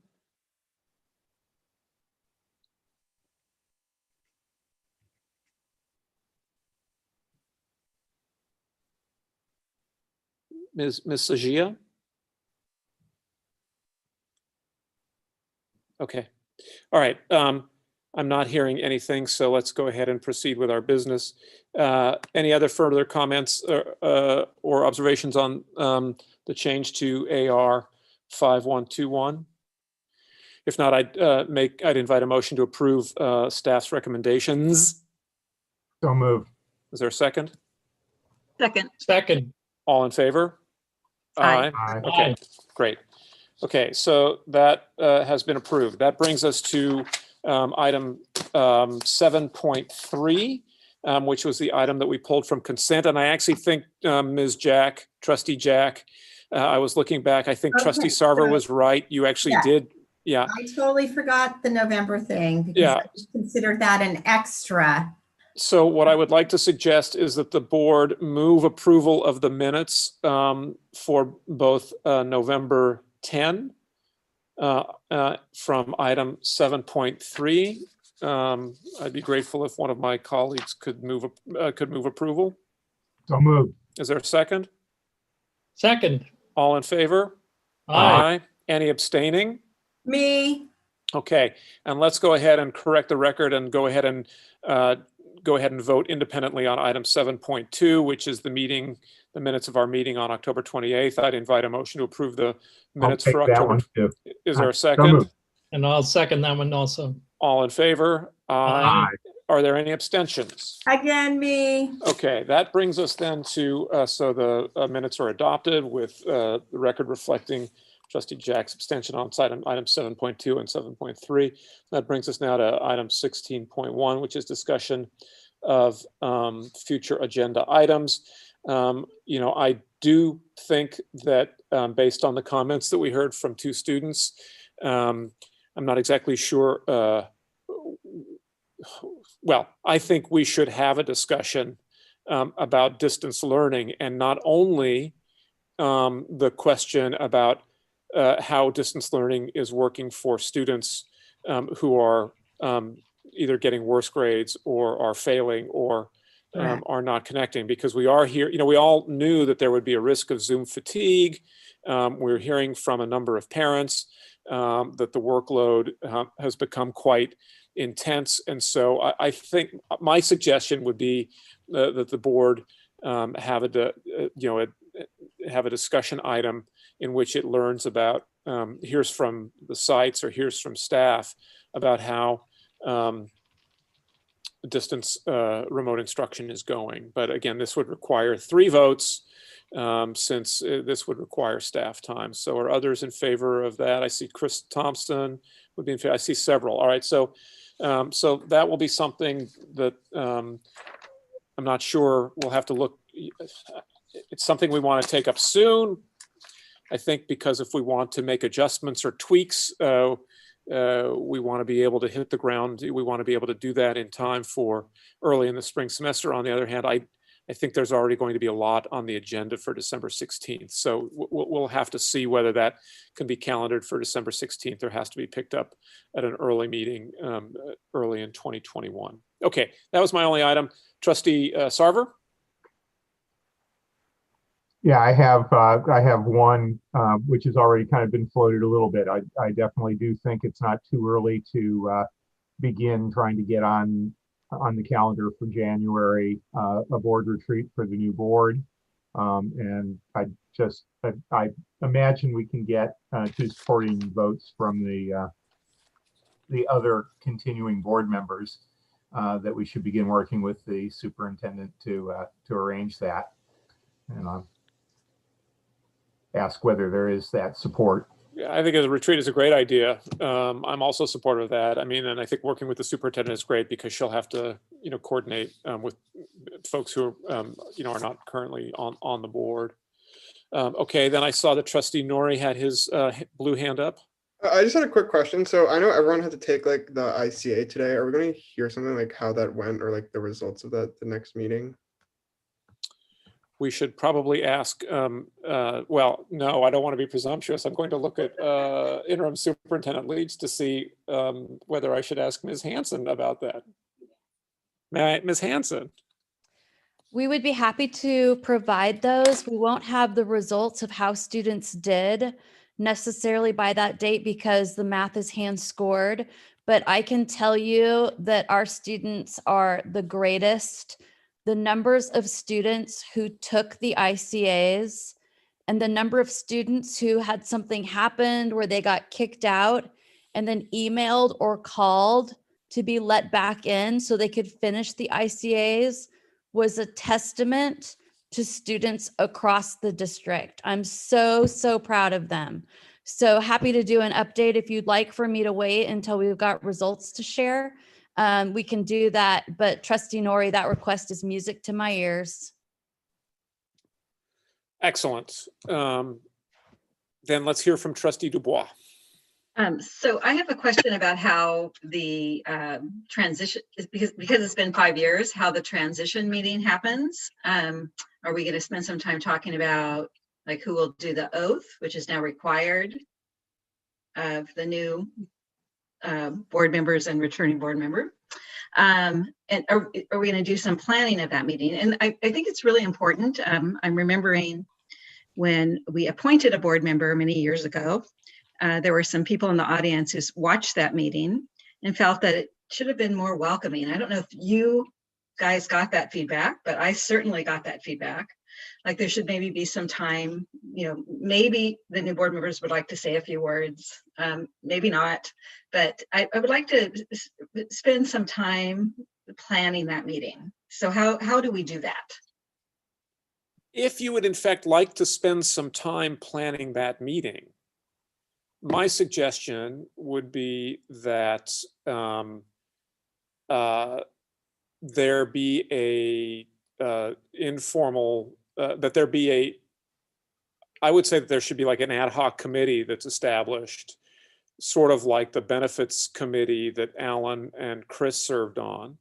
If you're motivated to do that, I don't think it makes sense for me to do that because, you know, I won't be here, right? But it seemed to me that it might be sensible to have like a little ad hoc committee where you and Alan with the superintendent could get together. I don't think it's a big deal. I think you have to have one meeting where you sit down and do that. I know George and I are going to do a policy committee meeting, so I'm not shirking my responsibilities, you may be sure. But I just think for something like that, it should be the people welcoming the new board members on who should be thinking about that. So that would be my suggestion, is that it be like an ad hoc superintendent committee so we don't have to notice it and stuff like that. And that basically you guys add that to the calendar. Because Crystal's mentioned, I had my one-on-one with her recently. She mentioned that like she's sort of surprised how much free time she's got in the interim superintendent gig. And she sort of says like, I don't know, I come to the office and I just kind of rattle around looking for something to do. So maybe like an extra meeting would be exactly what you would be kind of looking for. So that would be my suggestion. Is that amenable to Sarver and Dubois and Leach? Okay, so let's make it so. Anything else from board colleagues this evening that they would like to talk about for future planning or things that they've done recently? I've just decided to donate my old drum kit to the MA music program. So that's it's a very bittersweet. It's a very bittersweet moment for me. So I do have one thing I want to throw out because I've had the opportunity to begin experimenting a little bit in distance instruction.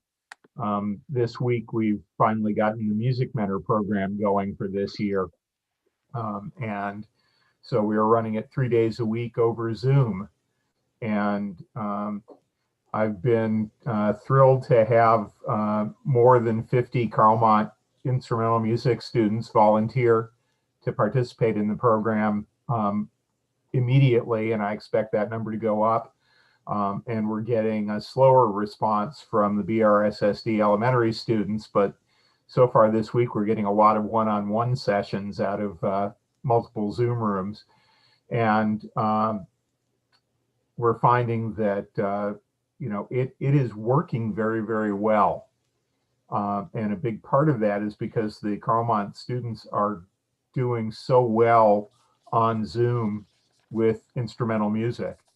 And I can't give enough kudos to the Carlmont instrumental music program for their student engagement. I've been in a number of their classes and breakout rooms, and I can't think of a more outstanding example of student engagement than what's going on there. And the sample of those students who are paying it forward in the music mentoring program is just tremendous. They've been great in these first few days. And I'm really excited to see that going. And it's a way to be a little bit involved in what our students are bringing to the digital classroom. Well, that is an edifying moment on which to finish, and to make sure that we finish on an edifying moment, I would like to go ahead and then invite a motion for adjournment. I motion. Is there a second? A second. All in favor? Aye. Aye. Aye. Okay, thanks, Zoom Wave. Au revoir.